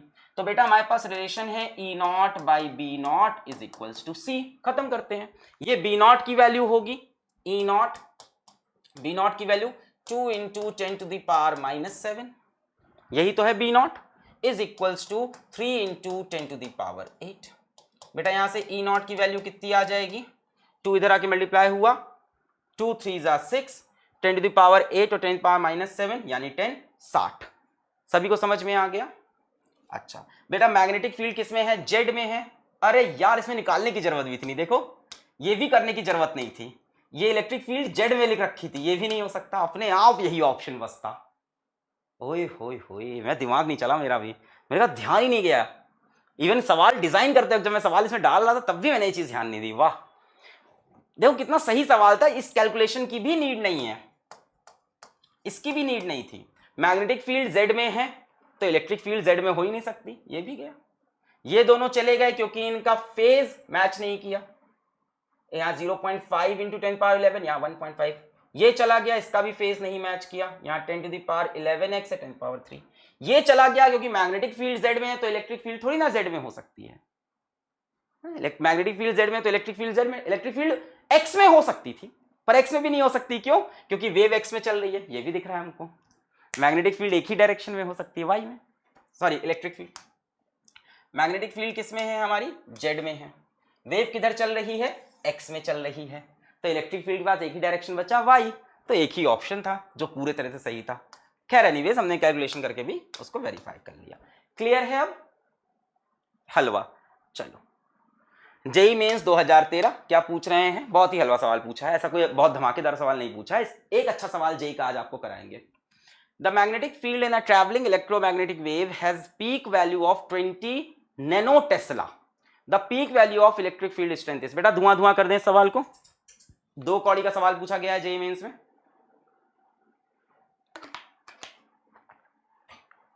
बेटा जल्दी से उड़ा दें इसको, ये क्या ही पूछ रहे हैं, क्यों पूछ रहे हैं? क्या लिख देंगे बेटा आप? E0/B0 is equals to C। The magnetic field travelling wave has a peak value, magnetic field कितनी है? 20 नैनो टेस्ला। यहां से E0 is equals to B0 into C। E0 is equals to B0 कितना दिया है? मैग्नेटिक फील्ड की peak value 20 nano tesla, nano मतलब 10⁻⁻9। बेटा C क्या होगा? 3 इंटू 10⁻8, 20 इंटू 3 कितना हो गया? 60, 10⁻⁻9, 10⁻8 कितना हो जाएगा? ये 10⁻⁻1 हो जाएगा, है ना, यानी 10 से डिवाइड, यानी कितना आया? 6 वोल्ट पर मीटर। क्लियर सभी का? 6 वोल्ट पर मीटर। क्लियर? यूनिट बेटा इलेक्ट्रिक फील्ड की V/D से आई है, ये E नहीं होता था, potential difference upon distance, volt पर मीटर, है ना, होता था। एक होती थी हमारी कौन सी? फोर्स पर यूनिट चार्ज, न्यूटन पर कूलम, एक ये होती थी।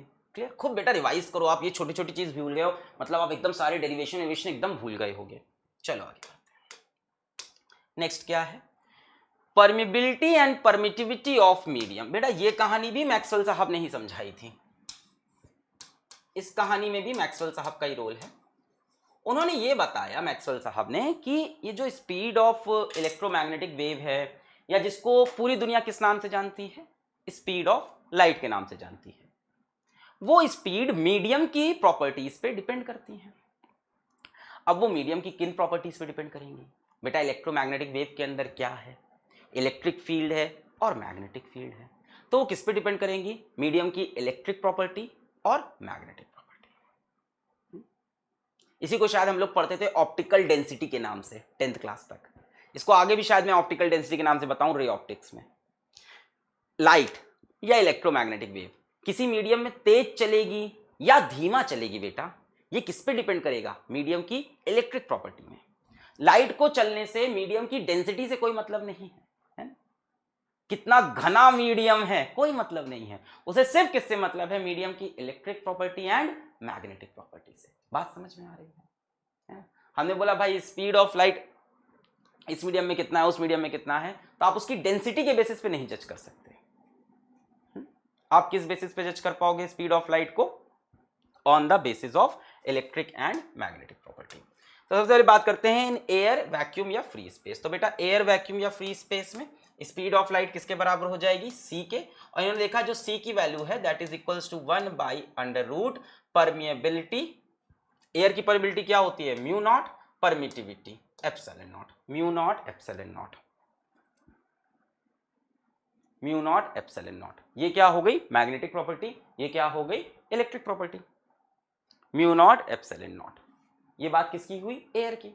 अब किसी और मीडियम में आए, इन एनी अदर मीडियम, कोई डिफरेंट मीडियम है, इसमें हमने कहा भाई जो स्पीड ऑफ इलेक्ट्रोमैग्नेटिक वेव है वो v हो गई, v is equals to 1 by under root mu of that medium, permittivity of that medium, mu of that medium, permittivity of that medium, mu M E M, mu of medium, permittivity of medium. I hope आपको ये terms थोड़े बहुत याद होंगे। Relative permittivity याद है, relative permeability याद है, थोड़ा सा रिवाइज कराने के लिए आपको याद दिला दूं बेटा। रिलेटिव परमेबिलिटी म्यू आर क्या होता था याद है? Mu M upon mu naught. Relative permittivity क्या होता था? E R is equals to E M upon E naught होता था, है ना बेटा। इसी को क्या डाइलेक्ट्रिक कांस्टेंट बोलते थे? रिलेटिव परमिटिविटी का ही दूसरा नाम क्या है? Dielectric constant. इसी का दूसरा नाम क्या होता है बेटा? डाइलेक्ट्रिक कांस्टेंट, जिसको जब हम लोग कैपेसिटर चैप्टर में देखते हैं तो उसका वैल्यू हो जाता है के, या उसका नाम हो जाता था के, डाइलेक्ट्रिक कांस्टेंट इलेक्ट्रिक फील्ड के बाद। ठीक, तो ये खेल इन्होंने खेला। चलो सवाल, if c is the speed of electromagnetic waves in vacuum, its speed in a medium of dielectric constant k and relative permeability mu r is। बच्चा आप खुद से करके दिखा दोगे? हलवा सवाल है, लल्लन टाप लालीपाप 2 रुपए का सवाल, करके दिखा सकते हैं आप? चलिए ट्राई करिए। if c is the speed of electromagnetic waves in vacuum, its speed in a medium, if c is the speed of electromagnetic waves, its speed in a medium of dielectric constant k and relative permeability mu r। बताओ, ए आ रहा है? ए आ रहा है। चलो medium की बात करते हैं बेटा, हम मीडियम की बात करते हैं। मीडियम में मान लिया स्पीड कितनी है? v, v is equals to 1 by under root mu of medium e of medium लिख सकते हैं। अच्छा, रिलेटिव परमिबिलिटी क्या, परमिटिविटी क्या होता है? डाइलेक्ट्रिक कांस्टेंट होता है ना, ये इसी को डाइलेक्ट्रिक कांस्टेंट बोलते हैं। ये क्या होगा? e of medium upon E not. यहां से e ऑफ मीडियम क्या हो जाएगा? ई नॉट इंटू के। बेटा relative permittivity E of medium upon E of air, इसी को बोलते हैं डाइलेक्ट्रिक कांस्टेंट। यहां से ई एम हो गया ई not into k, 1 upon under root E M की जगह ई नॉट इंटू के। फिर रिलेटिव परमिबिलिटी क्या हो जाएगा? Mu M upon mu naught. यहां से बेटा म्यू एम क्या हो जाएगा? Mu are into mu not.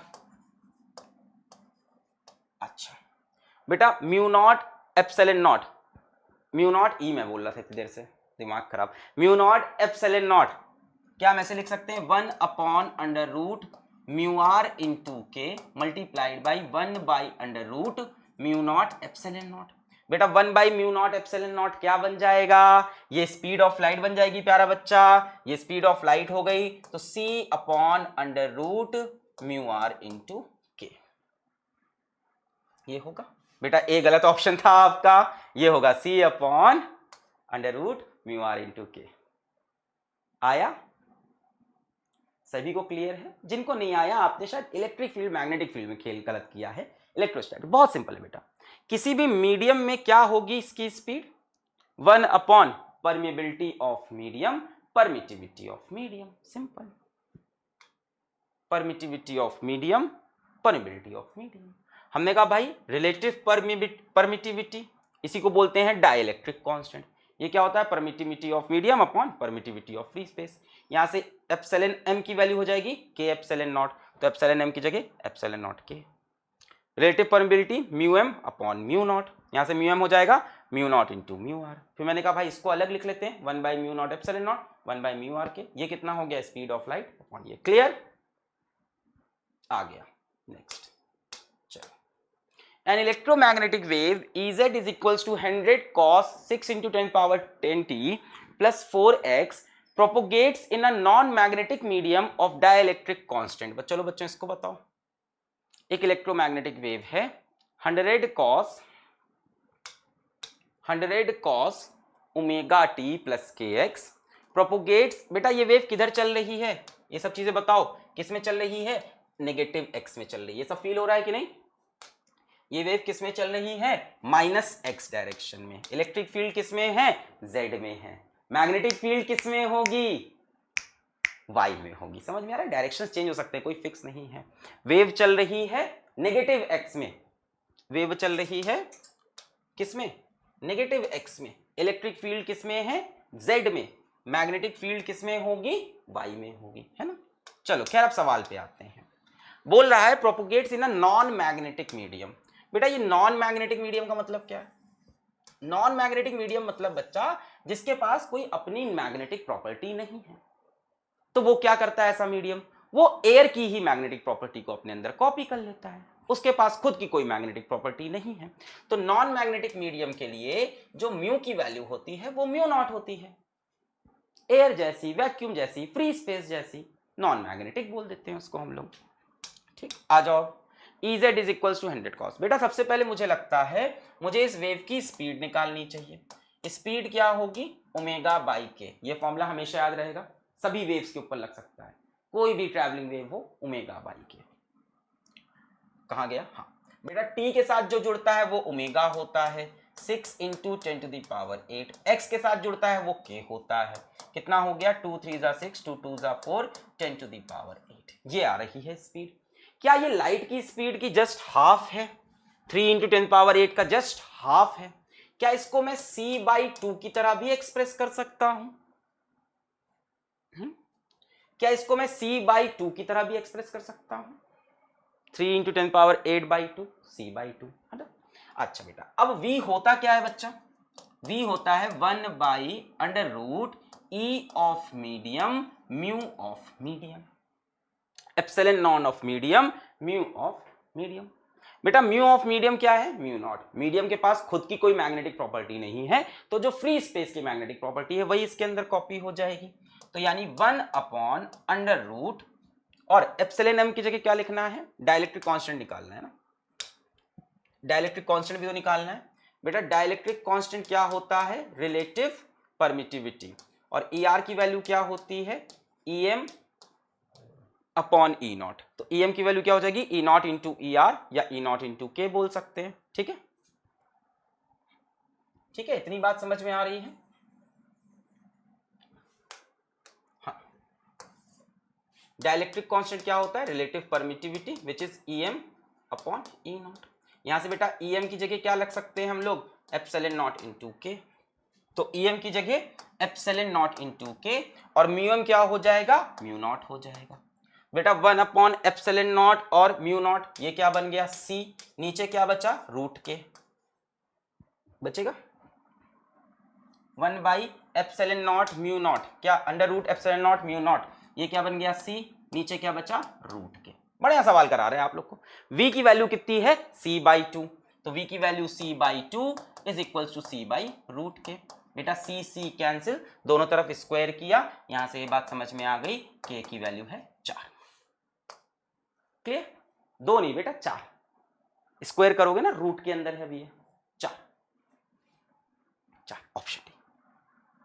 Clear, मजा आ रहा है, समझ में आ रहा है। आगे बढ़ते हैं, अब अच्छा सवाल उठाने जा रहे हैं बेटा। हाँ, अपना सैटरडे से अपनी स्टार्ट हो जाएगी ऑप्टिक्स, रे ऑप्टिक्स मेरे ख्याल से, और 1 महीना चलेगी रे ऑप्टिक्स। अपना कोर्स वहीं खत्म होगा जहां अपन प्रॉमिस किए थे, क्योंकि अपन ने कहीं लैगिंग नहीं की कि चलो इस टॉपिक को लपेट देते हैं, इसको 2 लेक्चर में मार देते हैं। अब इलेक्ट्रोमैग्नेटिक वेव ढंग से तो 2 लेक्चर पढ़ाने का था, पर मैं घुसा, मैंने कहा सब कुछ पढ़ाया जाए। तो अपन ने लक्ष्य बैच में किसी भी टॉपिक में चोरी नहीं की। अब आप चोरी कर रहे हो कि वीडियोस नहीं देखा आपने, या आपने नोट्स नहीं बनाए, या आप DPP पे नहीं लगे, आपने जान नहीं लगाई, या अब आप रिवाइज नहीं कर रहे हो। अब आप ये तो कह ही नहीं पाओगे कि सर ये आपने पढ़ाया नहीं और बोर्ड में आ गया। ये तो आपके पास कहने का मुंह ही नहीं होगा लक्ष्य बैच के अंदर कि ये हमारे यहाँ पढ़ाया नहीं गया था। यहां सब पढ़ाया गया था, इसीलिए मैं बोल रहा हूं जिस बच्चे ने दिल लगा पढ़ाई की, रिवाइज कर रहा है, वो 98 99 लाएगा। चलो भाई, if epsilon naught and mu naught represents the permittivity and permeability of vacuum, and epsilon and mu represents the permittivity and permeability of medium, क्या पूछा है, the refractive index of the medium is given by। बेटा किसी medium की refractive index क्या होता है, छोटा सा फॉर्मूला है, शायद आपने 10th में पढ़ रखा हो, शायद नहीं पढ़ रखा हो, 9 10th में शायद पढ़ रखा हो। बेटा ये तो पढ़ाई होगा सभी ने, mu is equals to C by V. पढ़ा है क्या? नहीं पढ़ा? Mu is equals to C by V refractive index का बेटा फॉर्मूला होता है। म्यू इज इक्वल्स टू, बेटा म्यू हटा देते हैं, रिफ्रैक्टिव इंडेक्स के लिए कुछ और यूज कर लेते हैं, ईटा यूज कर लेते हैं, क्योंकि यहाँ पे म्यू ऑलरेडी है ना। रिफ्रैक्टिव इंडेक्स को हम ईटा से लिख लेते हैं। Eta is equals to C by V, ये होता है रिफ्रैक्टिव इंडेक्स का फॉर्मूला। बस धुआं कर दो, अब तो सवाल में कुछ बचा ही नहीं बेटा। ईटा इज इक्वल्स टू सी की जगह क्या लिख दोगे? 1/√ म्यू नॉट एप्सिलॉन नॉट, और वी की जगह क्या लिख दोगे? 1/√ permittivity of medium, permeability of medium. Medium की परमिबिलिटी कितनी दी है? एप्सिलॉन एंड म्यू, है ना? ये देखो, epsilon and mu represents the permittivity and permeability of medium. Eta is equals to C by v, बेटा ये रिफ्रैक्टिव इंडेक्स का फॉर्मूला होता है, c by v. C speed of light in air, v speed of light in that medium. C speed of light in air, v speed of light in that medium. बेटा यहाँ क्या रख देंगे? Mu epsilon, क्या हो जाएगा? √ Mu epsilon upon mu naught epsilon not. यानी यहां से आप रिफ्रैक्टिव इंडेक्स भी निकाल सकते हो, option B is correct, mu epsilon. Clear? यहां से आप क्या निकाल सकते हो? रिफ्रैक्ट। कितनी चीजें लाइफ की सॉल्व हो गई मैक्सवेल्स की दी हुई इक्वेशन की वजह से। अब हमें समझ में आने लगा कि कौन सा मीडियम हैवियर है और कौन सा मीडियम हैवियर नहीं है। जिसका रिफ्रैक्टिव इंडेक्स ज्यादा है वो हैवी होता है, उसमें लाइट की स्पीड कम हो जाती है। समझ में आ रहा? Optically dense. नेक्स्ट बेटा, जेई मेंस 2018। अच्छा, क्या पूछा है? An EM wave from air enters a medium, the electric fields are E1 is equals to इतना in air and E2 is equals to इतना इन मीडियम। अच्छा, क्या हुआ है? ये इलेक्ट्रोमैग्नेटिक वेव एयर से दूसरे मीडियम में चली गई है, ठीक है। एयर में जो इलेक्ट्रिक फील्ड है वो इतनी है। बेटा कहां पे चेंज होगा? स्पीड में। एयर में स्पीड ज्यादा होगी और दूसरे मीडियम में जाके स्पीड कम हो जाएगी। सो एयर में दिया है कि ये कहानी है, और दूसरे from air enters a medium, air से किसी और मीडियम में गई। E2 इज इक्वल्स टू, ये देखो कॉस में एक्सप्रेशन लिखा है, कोई बड़ी बात नहीं, कॉस में भी हो सकता है। अब ये तो नहीं सोच रहे हो कि यहाँ मैग्नेटिक फील्ड का एक्सप्रेशन कहाँ है, जरूरी थोड़ी ना मैग्नेटिक फील्ड का हो। ये तो बोल रहे हैं पहले एयर में थी, अब एयर से दूसरे मीडियम में चली गई। ये इलेक्ट्रिक फील्ड की इक्वेशन एयर में, ये इलेक्ट्रिक फील्ड की इक्वेशन दूसरे मीडियम में। बेटा क्या डिफरेंस होगा दोनों मीडियम में इक्वेशन में? किस चीज में डिफरेंस होगा? स्पीड में। वेव की स्पीड में डिफरेंस आ जाएगा। यहां वेव की स्पीड ज्यादा होगी, वहां कम हो गई होगी, है ना। और वेव की स्पीड इन्हीं खेल से आती है, ओमेगा टी के एक्स से, तो यहीं पे खेल होगा। बेटा एक बात आपने ध्यान दी, ये वेव किस डायरेक्शन में, सवाल तो कर लेंगे यार, सवाल तो तुरंत धुआं कर देंगे, मैं तुमको फील तो दिलाऊं कि लिख के क्या दे रहा है IIT। आप पढ़ के गए थे kx माइनस ओमेगा टी, वो क्या लिख के दे रहे हैं? 2πv/z/c minus T. हाय हाय हाय, क्या लिखा है बेटा? ये वेव किस डायरेक्शन में ट्रेवल कर रही है? एक्स वाई की जेड, पहले तो ये बताओ, एक्स वाई की जेड।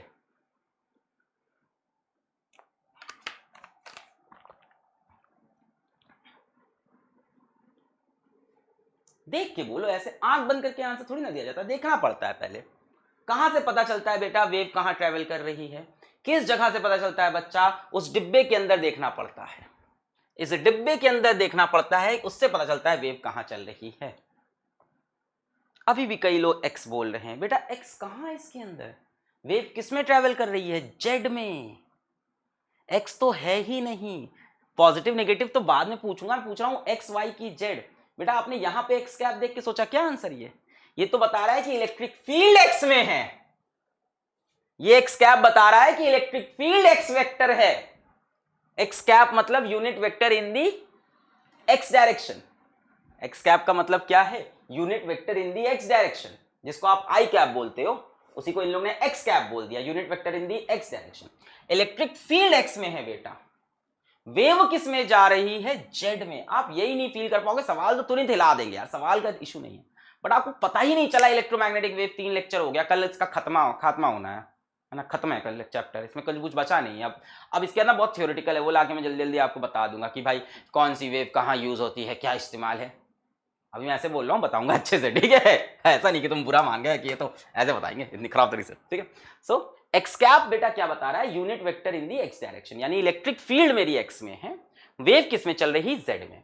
और वो भी किस जेड में बेटा, यहां माइनस लगा है मतलब पॉजिटिव जेड में चल रही, यहां भी माइनस लगा है मतलब पॉजिटिव जेड में, इलेक्ट्रिक फील्ड एक्स में है। खैर सवाल पे आ जाते हैं अपने, मैंने थोड़ा सा आपको रियलाइज कराना चाहा पहले क्या चल रहा है बेटा, पॉजिटिव एक्स नहीं पॉजिटिव जेड में चल रही, देखो z z, where the wave number k and frequency v refer to their values in air. अच्छा ठीक है, के और फ्रीक्वेंसी रिफर, ठीक है। The medium is non magnetic, बेटा मीडियम कैसा है, नॉन मैग्नेटिक है, जिस मीडियम में जा रहे हैं नॉन मैग्नेटिक है, यानी यहां म्यू की वैल्यू तो वही रहनी है, म्यू नॉट ही रहनी है, नॉन मैग्नेटिक का मतलब म्यू की वैल्यू तो म्यू नॉट रहेगी, ठीक है, बहुत बढ़िया। आगे पढ़ते हैं सवाल में और क्या बोला है हमसे, if ER1 and ER2 refers to relative permittivities of air and medium, relative permittivities of air and medium, which of the following option is correct, कौन सा ऑप्शन करेक्ट है बेटा, मेरे ख्याल से दोनों मीडियम में हमें स्पीड निकालनी पड़ेगी, मेरे ख्याल से अगर ये एयर है तो यहां तो स्पीड सी ही आएगी, भाई डन है, यहां तो स्पीड सी आनी ही चाहिए, निकाल के देख लेते हैं, चलो एयर में स्पीड निकालते हैं बेटा, एयर पे स्पीड निकालेंगे, सी आनी ही चाहिए, क्या होती है ओमेगा बाई के, चलो प्रोसेस से चलते हैं बेटा, इसको आप इससे मल्टीप्लाई करोगे तो जेड बाई सी के साथ जो चीज जुड़ी, जेड के साथ जो चीज जुड़ी वो क्या हो गई के, और ये जाके जब इससे जुड़ेगा तो क्या हो जाएगा ओमेगा, है ना भाई साहब, ये जब अंदर जाएगा टी से क्या जुड़ा 2 पाई वी, वी बेटा यहाँ पे वेलोसिटी नहीं फ्रीक्वेंसी है, 2 पाई म्यू है ये एक्चुअली न्यू, अच्छा, और जेड के साथ क्या जुड़ा, अब यार एक्स नहीं है, इस बार जेड के साथ जो जुड़ेगा वो के होगा, इस बार जेड के साथ जो चीज जुड़ेगी वो के होगी, अभी भी पता है अभी सबके आंसर आए नहीं है, अभी लोग अभी भी फंसे हुए हैं, इस बार जेड के साथ जो चीज जुड़ेगी वो के होगी, है ना, हम लोग बोलते थे के एक्स माइनस ओमेगा टी, अभी क्या हो जाएगा के जेड माइनस ओमेगा टी, है ना, यहाँ पे जेड है ना, तो के की वैल्यू क्या हुई 2 pi nu by C, 2 pi nu by C, as expected speed कितनी आई सी, क्योंकि हमें पता था सी आनी है, क्यों बेटा क्यों सी आनी है, क्योंकि ये एयर में ट्रैवल कर रही है, एयर में स्पीड ऑफ लाइट सी होनी चाहिए थी बेटा, देखो ओमेगा क्या बना, टी के साथ क्या जुड़ा, ये जुड़ेगा 2 पाई न्यू, ये टी के साथ जुड़ रहा है 2 पाई न्यू, ये क्या बन गया ओमेगा, जेड के साथ क्या जुड़ा 2 पाई न्यू बाई सी, ये क्या बन गया k z minus omega t, 2 pi nu by c, अच्छा एयर की स्पीड हो गई बेटा, फिर क्या बोला है स्पीड इन मीडियम देख लेते हैं बेटा, मीडियम में स्पीड चेक कर ली जाए, आ जाइए मीडियम में स्पीड देख लेते हैं कितनी आएगी बेटा, ओमेगा बाई के से, यहां भी चेक करना पड़ेगा, ओमेगा कितना होगा बेटा यहाँ पे के सी होगा ओमेगा, जरा ध्यान से देखो, टी के साथ क्या जुड़ेगा के सी, और नीचे के क्या हो जाएगा 2k, कितनी आई सी बाई 2 आई, ओमेगा क्या होगा टी के साथ क्या जुड़ा के सी, वो हो गया ओमेगा, और जेड के साथ क्या जुड़ा 2k, वो हो गया हमारा के, ओमेगा के साथ बेटा जो चीज होती है, सॉरी टी के साथ जो चीज होती है वो ओमेगा, टी के साथ क्या जुड़ा के सी, और जेड के साथ जो जुड़ा होगा वो होगा हमारा के, जेड के साथ यहां क्या जुड़ा है 2k, अब बेटा के से के मर गया, सी बाई 2, मीडियम में स्पीड आ गई, ठीक, अच्छा तो एयर में स्पीड कितनी है सी है, और मीडियम में स्पीड कितनी है सी बाई 2 है, ठीक है, अच्छा अब जरा मीडियम की हम बात करें बेटा, स्पीड इन मीडियम का फॉर्मूला हमारे पास क्या होता है 1 by under root E of medium mu of medium, हमसे बोल रखा है कि ये मीडियम कैसा है नॉन मैग्नेटिक है, बेटा नॉन मैग्नेटिक तो इसके आगे म्यू नॉट रख सकते हैं, इज इक्वल्स टू 1 बाई, यहां लिख लेते हैं नीचे, नॉन मैग्नेटिक है तो इसके आगे म्यू नॉट लिख सकते हैं, v is equals to 1 by under root E of medium, और म्यूम की जगह क्या लिख सकते हैं म्यू नॉट लिख सकते हैं, अच्छा यानी v ऑफ मीडियम, ये मीडियम की बात हो रही लगातार, v of medium 1 by under root epsilon m को हम क्या लिख सकते हैं बेटा, एप्सिलन m को हम क्या लिख सकते हैं relative permittivity of medium into epsilon naught लिख सकते हैं, मल्टीप्लाइड बाई म्यू नॉट लिख सकते हैं इस तरह से, relative permittivity of medium into epsilon naught लिख सकते हैं ऐसे, epsilon not is the permittivity of air. अच्छा, यानी मीडियम की स्पीड कितनी है, c/2 इज इक्वल्स टू, ये कितना हो जाएगा, c/√ER। ये तो ER की वैल्यू आ जाएगी, ER2 की इस तरह से वैल्यू आ जाएगी। वहां तो रेशियो पूछ रहा है हमसे, देखते हैं क्या हम लोग ने मिस्टेक किया है। क्या है, if ER1 and ER2 refers to the relative permittivities of air. अच्छा, एयर की भी रिलेटिव परमिटिविटी की बात कर रहे हैं बेटा। एयर की रिलेटिव परमिटिविटी क्या होगी, एयर की रिलेटिव परमिटिविटी क्या होगी, कैसा सवाल है। ER1 एंड ER2, एयर की रिलेटिव परमिटिविटी क्या होगी, 1 होगी, epsilon not by epsilon not, relative permittivity of air, है ना। यहां से आप इसकी मीडियम भी निकाल लो बेटा, दोनों तरफ C कट जाएगा, स्क्वायर करोगे, ER2 की वैल्यू आ जाएगी 4। हाँ, अब ER1 बेटा एयर की बात कर रहे हैं, ये बोल रहे हैं ER1 रिलेटिव परमिटिविटी है किसकी, एयर की। ठीक है, तो ये तो मजाक किया आपके साथ आईटी ने सिर्फ। बेटा एयर की रिलेटिव परमिटिविटी क्या होता है, permittivity of medium upon epsilon not. Air की परमिटिविटी कितनी होती है, epsilon not upon epsilon not, कितना आ गया, ये तो 1 आएगा बेटा। ER1 तो पर सीधा सीधा 1 आ गया। किसका रेशियो पूछा है, ER1 बाई ER2। ER1 कितना है 1, ER2 कितना है 4, मार दो। नहीं आया, फालतू का खेल किया इन लोग हम लोग साथ। यहां तक तो हमें समझ में आया, स्पीड कितनी है, c/2 है ना। एयर वाली मैंने ऐसे ही मजाक में निकाल के ऐसे ही दिखाई, ऐसे ही किया ये वाला काम। ये आपको करने की कोई जरूरत नहीं थी, क्योंकि एयर की स्पीड तो इतनी ही आएगी। हम यहाँ पे तो अभी बातें कर रहे हैं, एग्जाम में आप ऐसा मत करिएगा, ठीक है। फिर मीडियम की स्पीड मुझे निकालनी पड़ी, c/2। मैंने कहा मीडियम की स्पीड c/2, मीडियम की स्पीड क्या होती है, √εm μm। Epsilon mu M को मैंने म्यू नॉट लिख दिया, क्योंकि मीडियम नॉन मैग्नेटिक था। EM क्या हो जाएगा, ER2 इंटू एप्सिलॉन नॉट। भाई मीडियम की रिलेटिव परमिटिविटी क्या दी है, मीडियम के लिए इन्होंने क्या बोल रखा है, रिलेटिव परमिटिविटी इज ER2।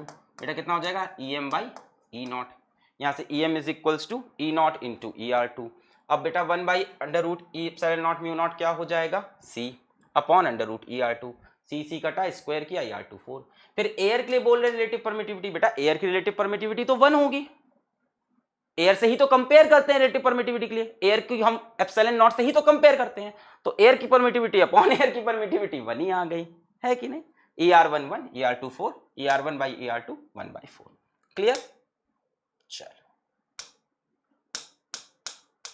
खत्म। So thank you so much बेटा। अब आप लोग को आज क्या करना है, इसकी DPP डाउनलोड करके आज सॉल्व करना है। कल ये चैप्टर खत्म होगा, 8 चैप्टर्स आपके फिनिश हो जाएंगे। आई होप आप लोग जम के बेटा पढ़ाई कर रहे हो, क्योंकि एग्जाम सडनली डिक्लेयर होंगे और करा दिए जाएंगे।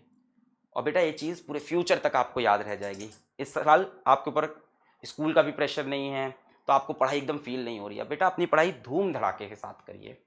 क्या आप लोग केमिस्ट्री पढ़ रहे हैं, क्या आप लोग बायो पढ़ रहे हैं, क्या आप लोग मैथ्स पढ़ रहे हैं, हाँ या ना। इलेक्ट्रोमैग्नेटिक वेव्स बेटा एक one of the most complex topic है। आप यूट्यूब पे जाके लोगों के वीडियोस देखो, आप कहीं भी देखो, इसको इतने डिटेल में घुस के समझाने के लिए चाहिए बहुत सारा पेशेंस, जो मैं लेके आया इस चैप्टर के लिए। इसके बाद फिर हलवा चीज़ें स्टार्ट होगी। नहीं पढ़ रहे हैं, पढ़िए भाई, बिल्कुल पढ़िए। हम कोशिश करेंगे कुछ बंदोबस्त हो पाए तो हम करेंगे, है ना। पता नहीं, अभी हमारी फैकल्टीज बहुत बिजी हो गई हैं ऑलरेडी हमारे यकीन बैच की वजह से। सो हम ट्राई करेंगे, अगर उन लोगों में से कोई माना तो हम ट्राई करेंगे, फ्री में ऑफकोर्स, पैसा लेके नहीं, कि इस बैच के अंदर आके वो अपना कोई टाइम डेडिकेट कर सकें, ऐसा कुछ कर सकें, अगर हमारी कोई फैकल्टी फ्री हुई तो। ठीक है, मतलब मैं लक्ष्य बैच के लिए अपनी जी जान लगाना चाहता हूँ यहाँ से। अभी तक मैंने लगाई टॉपिक्स कंप्लीट कराने में। अब मुझे पता है यहाँ से सिलेबस कंप्लीशन मेरे लिए बहुत बड़ा गोल नहीं है। जब जून में मैंने बैच स्टार्ट किया तो मेरे लिए सिलेबस कंप्लीशन बहुत बड़ा गोल था, क्योंकि ऑलरेडी मैं 2 महीना लेट था।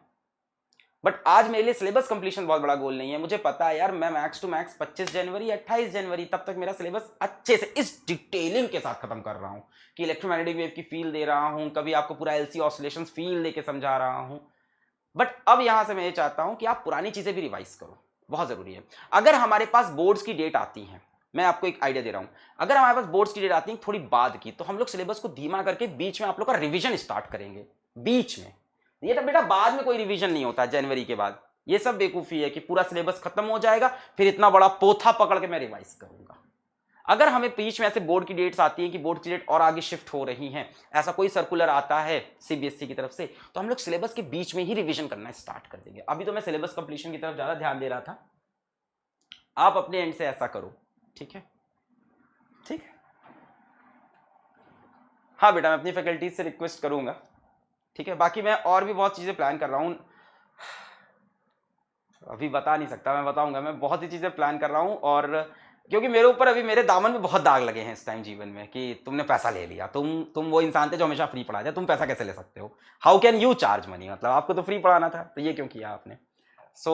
बस अब उसका रिप्लाई देने का समय आ गया है।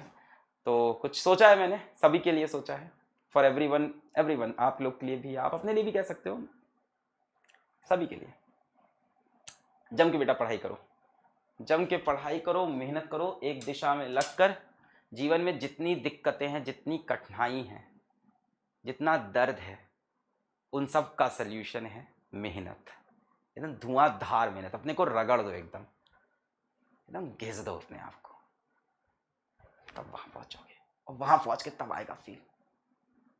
यार मेरी एक समय ये हालत थी, सच्चाई बता रहा हूं, एक समय मेरी ये हालत थी कि मैं मनाता था कि आज कोचिंग जाते वक्त मेरी स्प्लेंडर का पेट्रोल ना खत्म हो जाए। आज कोचिंग जाते वक्त जो मेरी स्प्लेंडर गाड़ी है उसका पेट्रोल ना खत्म हो जाए। और तुमको मैं वाकई सच्चाई बताऊं, ये बात 2014 या 2015 की होगी कि मेरी स्प्लेंडर थी भी नहीं, वो मेरे कोचिंग में मेरे पार्टनर की स्प्लेंडर थी। मैं तो ऑटो से जाता था कोचिंग पढ़ाने, तो उसने अपनी स्प्लेंडर मेरे को दे रखी थी, उन्होंने, है ना, आज भी अच्छे थे, बड़ी अच्छे, उनकी स्प्लेंडर से जाता था और बताता था रास्ते में आज पेट्रोल ना खत्म हो जाए इस गाड़ी में। प्रॉब्लम सबकी लाइफ में है, बस रगड़ना पड़ेगा, बहुत जम के रगड़ना पड़ेगा, बहुत ही जम के, हल्के वाला नहीं, वरना चमकेगा नहीं। फिर अगर चमकना है एकदम एकदम लास्ट वाला, एकदम चमक चाहिए ना लाइफ में, वो फील चाहिए, जो तुम्हारा ड्रीम है, उस ड्रीम को ऐसा ड्रीम बनाओ जो देखने में लगे कि पूरा नहीं हो सकता, और फिर उसके लिए मेहनत करो कि इसको पूरा करना है। अपना ड्रीम जब लोगों को बताओ, लोग तुम पे बिलीव ना करें, लोग तुम्हारा मजाक उड़ा दें, तब तुम सोचो कि तुम अच्छा ड्रीम सोच रहे हो। अगर तुम छोटी मोटी बात कर रहे हो कि ऐसे कर लेंगे, हम भी ऐसे ही थे, सब ऐसे ही होते हैं कि एक नॉर्मल सैलरी मिलेगी, जॉब मिल जाएगी, लाइफ चलेगी, बढ़िया लाइफ होगी, सही होगी। बट मैं पागल बना था, मेरे अंदर बहुत ज्यादा पागल बना, कोचिंग टाइम से, कॉलेज टाइम से, मेरा स्कूल तक नहीं था इतना पागल बना, स्कूल तक मैं ठीक था, मेरा पागल बना चढ़ गया। स्कूल में मेरा 10th के बाद स्टार्ट हुआ थोड़ा पागलपन, मैं पागल बना, तो पागल बना होना बहुत, जब लोग बोले ना पागल हो एकदम, तो मेरे बोले बहुत कमेंट आते हैं, एक पागल टीचर है कैसे पढ़ाता है, बहुत जरूरी होता है, वो पैशन होता है आपका, तो एकदम पागल बना होना चाहिए। अब तुम अपना, जब किसी को, मैं जब कोचिंग पढ़ाता था, तुम विश्वास नहीं करोगे, तुम इसके लिए तुमको थोड़ा गूगल करना पड़ेगा और पुरानी चीजें निकालनी पड़ेगी 8-10 साल की। बेटा आप लोग जा सकते हैं, क्लास खत्म हो गई, जो इंटरेस्टेड है सिर्फ वो रुके, बातें कर रहा था, कुछ आपको एक इंस्पिरेशनल या मोटिवेशनल एक बात बता रहा था कि आप विश्वास नहीं करोगे कि जब मैंने कोचिंग पढ़ा रहा था, तो 2014-2015 की बात कर रहा हूं मैं, तब मैंने वहां पे नाम रखा था फिजिक्स वाला, तब वाला में डबल एल नहीं था, फिजिक्स PHYSYCSWALA, और इसका एक फेसबुक पेज है, और उसमें मैं तब मीम्स बनाता था 2015 में, मैं मीम बना रहा था, मैं चार्ट पेपर लेके आया, मैं बता रहा हूं, मतलब मैं उस टाइम भी इतना ही पैशनेट था, मैं चार्ट पेपर लेके आया, उसमें मैंने एक लंबी सी बिल्डिंग बनाई, और उस बिल्डिंग से एक इंसान को ऊपर से कूदाया, और उस एग्जाम का नाम था PW, मैंने उस इंसान को PW बनाया और उसको कुदा दिया, और उसके हाथ में दे दिया एक सैमसंग का टैबलेट, क्योंकि उस टाइम मेरे पास सैमसंग का टैबलेट मैंने नया नया खरीदा था, कोचिंग नई नई ज्वाइन की थी, तो पढ़ाना रहता था, तो सैमसंग का टैबलेट में सब कुछ रहता था, मटेरियल वगैरह, मतलब तब से मैं इस चीज को चेस करा। तब लोग मेरा बहुत मजाक उड़ाते थे, कोचिंग में बहुत लोग मेरा मजाक उड़ाते थे ये क्या है फिजिक्स वाला, ऐसा लग रहा है चाय वाला हो, जैसे सब्जी वाला हो। मेरे ऊपर फर्क नहीं पड़ा, एक केप्ट ऑन वर्किंग इट, ठान लो तो ठान लो कि करेंगे यही, दुनिया हंस रही हंसे, ठान लो तो ठान लो। मैंने तभी ये ठाना था कि इसको मैं बना के रहूंगा। मैं फेसबुक पे पेज बनाया नया नया शौक चढ़ा, सबको देखा, मैंने कहा मैं भी बना के हिट हो जाऊंगा, पेज बना के, नहीं हिट हुआ भाई, रात रात जग के मैंने चार्ट पेपर पर ड्राइंग बना के, कलर करके वो बिल्डिंग बनाई, मतलब मैंने इस तरह से कई, फिर क्वेश्चंस डालना स्टार्ट किए, फिर मीम डालना स्टार्ट किए, फिर कंपटीशन चलाना स्टार्ट किया फेसबुक पे कि ये जो जीतेगा उसको मैं 100 रुपए दूंगा, उसको मैं सेल्फी स्टिक दूंगा, मैं रिचार्ज कर दूंगा, सब किया, सब रगड़ा, किसी को नहीं दिख रहा था, किसी को नहीं दिख रहा था कि फिजिक्स वाला कौन है, क्या है, किसी को कुछ नहीं पता था उस समय पे, पर मैं लगा हुआ था, मैंने गिव अप नहीं किया। वो फेसबुक पेज मेरा फ्लॉप हुआ, यूट्यूब पे चैनल बनाया, 2015 में वीडियो डाले नहीं चला, 16 में डाले नहीं चला, 17 में लग गया कि भाई अब तो चला के रहेंगे, एक वीडियो रोज का डालते रहेंगे, डालते रहेंगे, डालते रहेंगे। एक साल बीतने के बाद मात्र 10,000 सब्सक्राइबर आए थे, एक साल कंटिन्यूअस वीडियो डालने पे 10,000 सब्सक्राइबर मिले थे मुझको, 1 साल कंटिन्यूअस वीडियो डालने पे, और रुपए मिला था 1 साल खत्म होने के बाद 8,000 रुपए यूट्यूब से। पहली जो इनकम आई थी यूट्यूब से एक कंप्लीट साल पढ़ाने के बाद आई थी, शायद 2017 के जैन में शायद पहली रेवेन्यू है मेरी। ये टाइम लगा, पर इस टाइम में मैंने गिव अप नहीं किया। मेरी कोचिंग बहुत बढ़िया चल रही थी। 2015 में तो मैंने बताई हालत की, स्प्लेंडर की ये हाल थी, ठीक है। पर 2015 से आते आते आगे आते आते 2017 तक कोचिंग की हालत बहुत बढ़िया हो गई थी, है ना भाई। पढ़ाते पढ़ाते वहां भी सही चल रहा था, सब मैटर अच्छा हो गया था, बढ़िया पैसा कमा रहे थे, अच्छी सैलरी थी, सैलरी कह लो, पार्टनरशिप कह लो, जो भी कह लो, बढ़िया पैसा था मेरे पास। और एकदम जब सब सही चल रहा था ना कोचिंग में, सब मेरा स्टेबल हो गया था, तब मेरे अंदर पागलपना फिर से चढ़ा। मैंने कहा उसको भी छोड़ दिया। मेरे पास कोई दूसरी जॉब नहीं थी, मेरे पास कोई दूसरी जॉब नहीं थी। मतलब मेरे फादर मुझसे कह रहे थे कि तुम मेरे को पहले इंसान ऐसे दिखे हो जो दूसरी नौकरी मिलने से पहले पहली नौकरी छोड़ दिया, ऐसा तो कोई नहीं करता। पर मेरे अंदर पागलपना था, नहीं यार कुछ करके दिखाना है। लगे रहे लगे लगे रहे लगे लगे रहे, अभी भी कुछ हुआ नहीं है। आज भी हालत वही है, पैर अभी भी इधर लटका है, हाथ उधर लटका है। आज लोग फिजिक्स वाला को जाने, बट हाल वही है मेरी लाइफ का। मेरे रूम की हालत वही है आज भी लाइफ में वही स्ट्रगल चल रहा है। आज भी मैं वैसे ही खुद को रगड़ रहा हूं। अभी we have not make it, मैं ये नहीं कह रहा हूं मैंने कर लिया है, मैं बता रहा हूं कि लगा रहा, ठान लिया तो करके रहना है।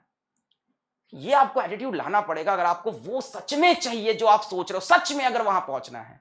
अगर आप सिर्फ बातें करते हो लोगों के बीच में, दोस्तों के बीच में, परिवार के बीच में, मैं ये करना चाहता हूं, काश ऐसा हो जाता लाइफ में, मजा आ जाता अगर लाइफ ऐसी हो जाती, और उसके लिए आप मेहनत इतनी सी करते हो, सपना इतना बड़ा देखते हो, उसके लिए मेहनत इतनी सी आप कर रहे हो, तब वो नहीं होगा बच्चा।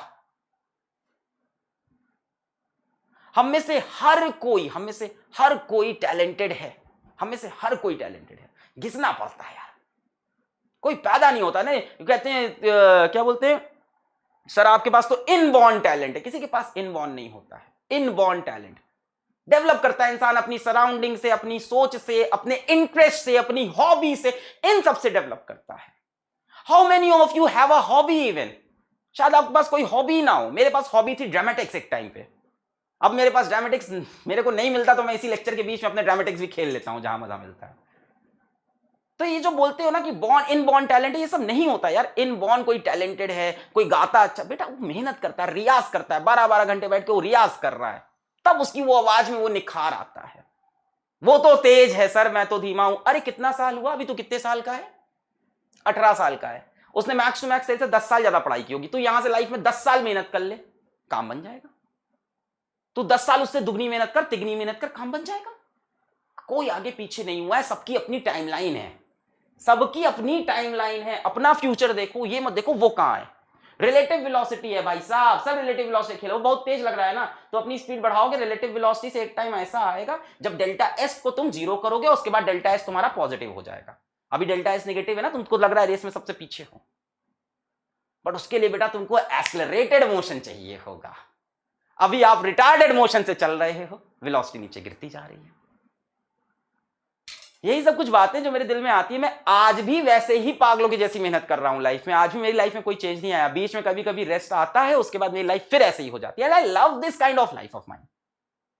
अगर आपके पास लाइफ में समय बच रहा है फालतू की चीजें करने का, फालतू की चीजें सोचने का। मेरा एक टीचर थे, नाम नहीं लेंगे, मतलब वो जो भी थे, पढ़ाते तो बहुत खराब थे, पर उन्होंने एक लाइन बड़ी अच्छी बोली थी कि अलग बेटा जब तुम्हारी जिंदगी में, क्या अलग बेटा जब तुम्हारी लाइफ स्मूथ चलने लगे तो समझ जाओ लाइफ में कुछ गलत हो रहा है। क्या तो लाइन, अब बताओ उस टीचर का पढ़ाया वो मुझे कुछ नहीं याद। यही तो होता है यार टीचर।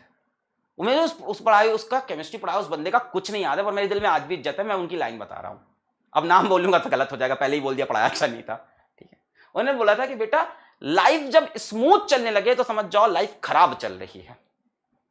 तो अगर आपकी लाइफ स्मूथ चल रही, सब बढ़िया चल रहा है ना, तो अच्छा नहीं चल रहा है। आप ड्रीम से तो बहुत दूर हो अपने। अगर आपने बचपन में कभी ड्रीम देखा भी था ना कि ये कर दे तो क्या मजा है, आप यूट्यूब देखते हो, आप टीवी देखते हो, आप पेपर में पढ़ते हो, आप मैगजीन देखते हो, आपको लगता है यार ये मैं क्यों नहीं हूं, ये मैं क्यों नहीं हूं। आप उस टाइम देखते हो 5 मिनट के लिए, बट उस 5 मिनट के सिवा आप 23 घंटे 55 मिनट जो कर रहे हो, उसकी वजह से आप वो नहीं बन पा रहे। ये तो मुझको ऑनेस्टली बता रहा हूं, कोई शॉर्टकट नहीं है। Smart work is greater than what hard work, और ट्रिक्स बनाएंगे, ये बनेंगे, वो करेंगे। अरे हजारों चीज दुनिया करती है, अंत में सक्सेसफुल घिसने वाला ही होता है जो हार्ड वर्क करता है और उसके अंदर स्मार्टनेस लाता है। सब कुछ एक साथ करना पड़ता है। स्मार्टनेस लाना भी हार्डवर्क होता है, अपना शेड्यूल अच्छे से डिजाइन करना, उसको फिर फॉलो करना, फिर उस शेड्यूल में रिवीजन का टाइम डालना। स्मार्टनेस का ये मतलब थोड़ी ना है कि कम करो। वो तो आपने देखा होगा ना कि hard work beats talent when talent does not work hard. सुना होगा, बड़ी अच्छी कोट है। ये मेरे मैथ्स के टीचर थे आरके, चलो इनका नाम ले सकता हूं, आरके गुप्ता सर। ये इनकी शीट के पीछे लिखा हुआ था, मैथ्स की शीट हम लोग सॉल्व करते, वहां लिखा था hard work beats talent when talent does not work hard. Simple, यही सब चीजें हैं बेटा, आपको अभी घिसना है, अभी कुछ करना। अब मैं ये नहीं कह रहा हूं कि पैसा ही कमा लो, एकदम एग्जैक्टली पैसे में नहीं है। मतलब अगर आपका कोई ड्रीम है और नहीं है तो लेके आओ, वरना लाइफ तो वैसे भी मीनिंगलेस है। हम सब क्यों पैदा हुए, हमें लाइफ में क्या करना है, हम क्यों जी रहे हैं, हम पैसे क्यों कमाते हैं, वो तो वैसे भी मीनिंगलेस है ना। ये सब तो पूरा एक मोह माया है, डिजिटलाइज मोह माया चल रही है पूरी है। ये सब पूरी डिजिटल दुनिया है, हमको डिजिटल पूरा एकदम मोह माया है। बट इसके अंदर हमारे मन में जो एक हमारा एक गोल होता है, उसको अचीव करने का जो एक पैशन होता है, उसी में तो लाइफ का मजा है। मैं तुमको कसम से बता रहा हूं, आज मैं बाहर निकलूं, मेरे ऊपर से गाड़ी निकल जाए या मेरे को पीछे से कोई मार के चला जाए, गोली लग जाए, कुछ हो जाए, मैं आज बीमार हो जाऊं, मेरे को मरते वक्त ये लगेगा यार मैं कर रहा था। मेरे को ये नहीं लगेगा कि यार मैं काम चोरी कर रहा था, मैं कुछ कर नहीं पाया लाइफ में यार लाइफ में कुछ बन नहीं पाया यार, ऐसे ही चले गए, है ना। Life is very uncertain, life is very uncertain. आप सोच रहे हो मैं कर लूंगा भी, लाइफ बहुत बाकी। लाइफ का कोई भरोसा नहीं है, लाइफ का कोई भरोसा नहीं। आपको जितना करना है आज करो, अभी करो। वो है ना उनका स्टीव जॉब्स का ही तो है शायद, कि हर सुबह उठ के मिरर में देखते हैं तो वो खुद से पूछते हैं कि if this is the last day of my life, तो मैं सही कर रहा हूं कि नहीं। हर रोज अपने आप से ये पूछते हैं वो कि ये मेरा लास्ट डे है। तगड़ी मेहनत चाहिए। अभी होता क्या, मेरी इतनी बातें अभी यहां तो दिल में लग रही हैं, अभी तो समझ में आ रहा है, फील भी आ रहा है, करना है, करके दिखाना है, हो जाएगा। बट जाते ही 5-10 मिनट बाद सब चीजें खराब। बेटा हम लोग साथ भी ऐसा होता है, सबके साथ ऐसा होता है जो आपके साथ होता है कि मोटिवेशन डाउन हो जाता है, चीजें खराब होने लगती हैं, चीजें खत्म होने लगती हैं। बट जब आपकी गोल सेट होगा ना कि वहां पहुंचना ही है, रगड़ के, घिस के, कभी रुक के, कभी टेढ़े होके, तो आप वहां पहुंच जाओगे। अभी उसका रास्ता पढ़ाई है तो अभी पढ़ाई कर लो, बाकी आप किसी और चीज को लाइफ में चेस करो तो उसको चेस करो, कोई दिक्कत नहीं है, आप उसको भी चेस कर सकते हो। यहीं पे मेरा ये थोड़ा सा भाषणबाजी करते हैं हम बंद, ठीक है। थोड़ा समय बर्बाद हो गया मुझे लग रहा है, बच्चों का वेरी इंपॉर्टेंट टाइम। सो पढ़ाई करते रहो। कल आते हैं इलेक्ट्रोमैग्नेटिक वेव्स के लास्ट लेक्चर के साथ और उसको करते हैं इलेक्ट्रोमैग्नेटिक वेव्स को समाप्त। All the very best.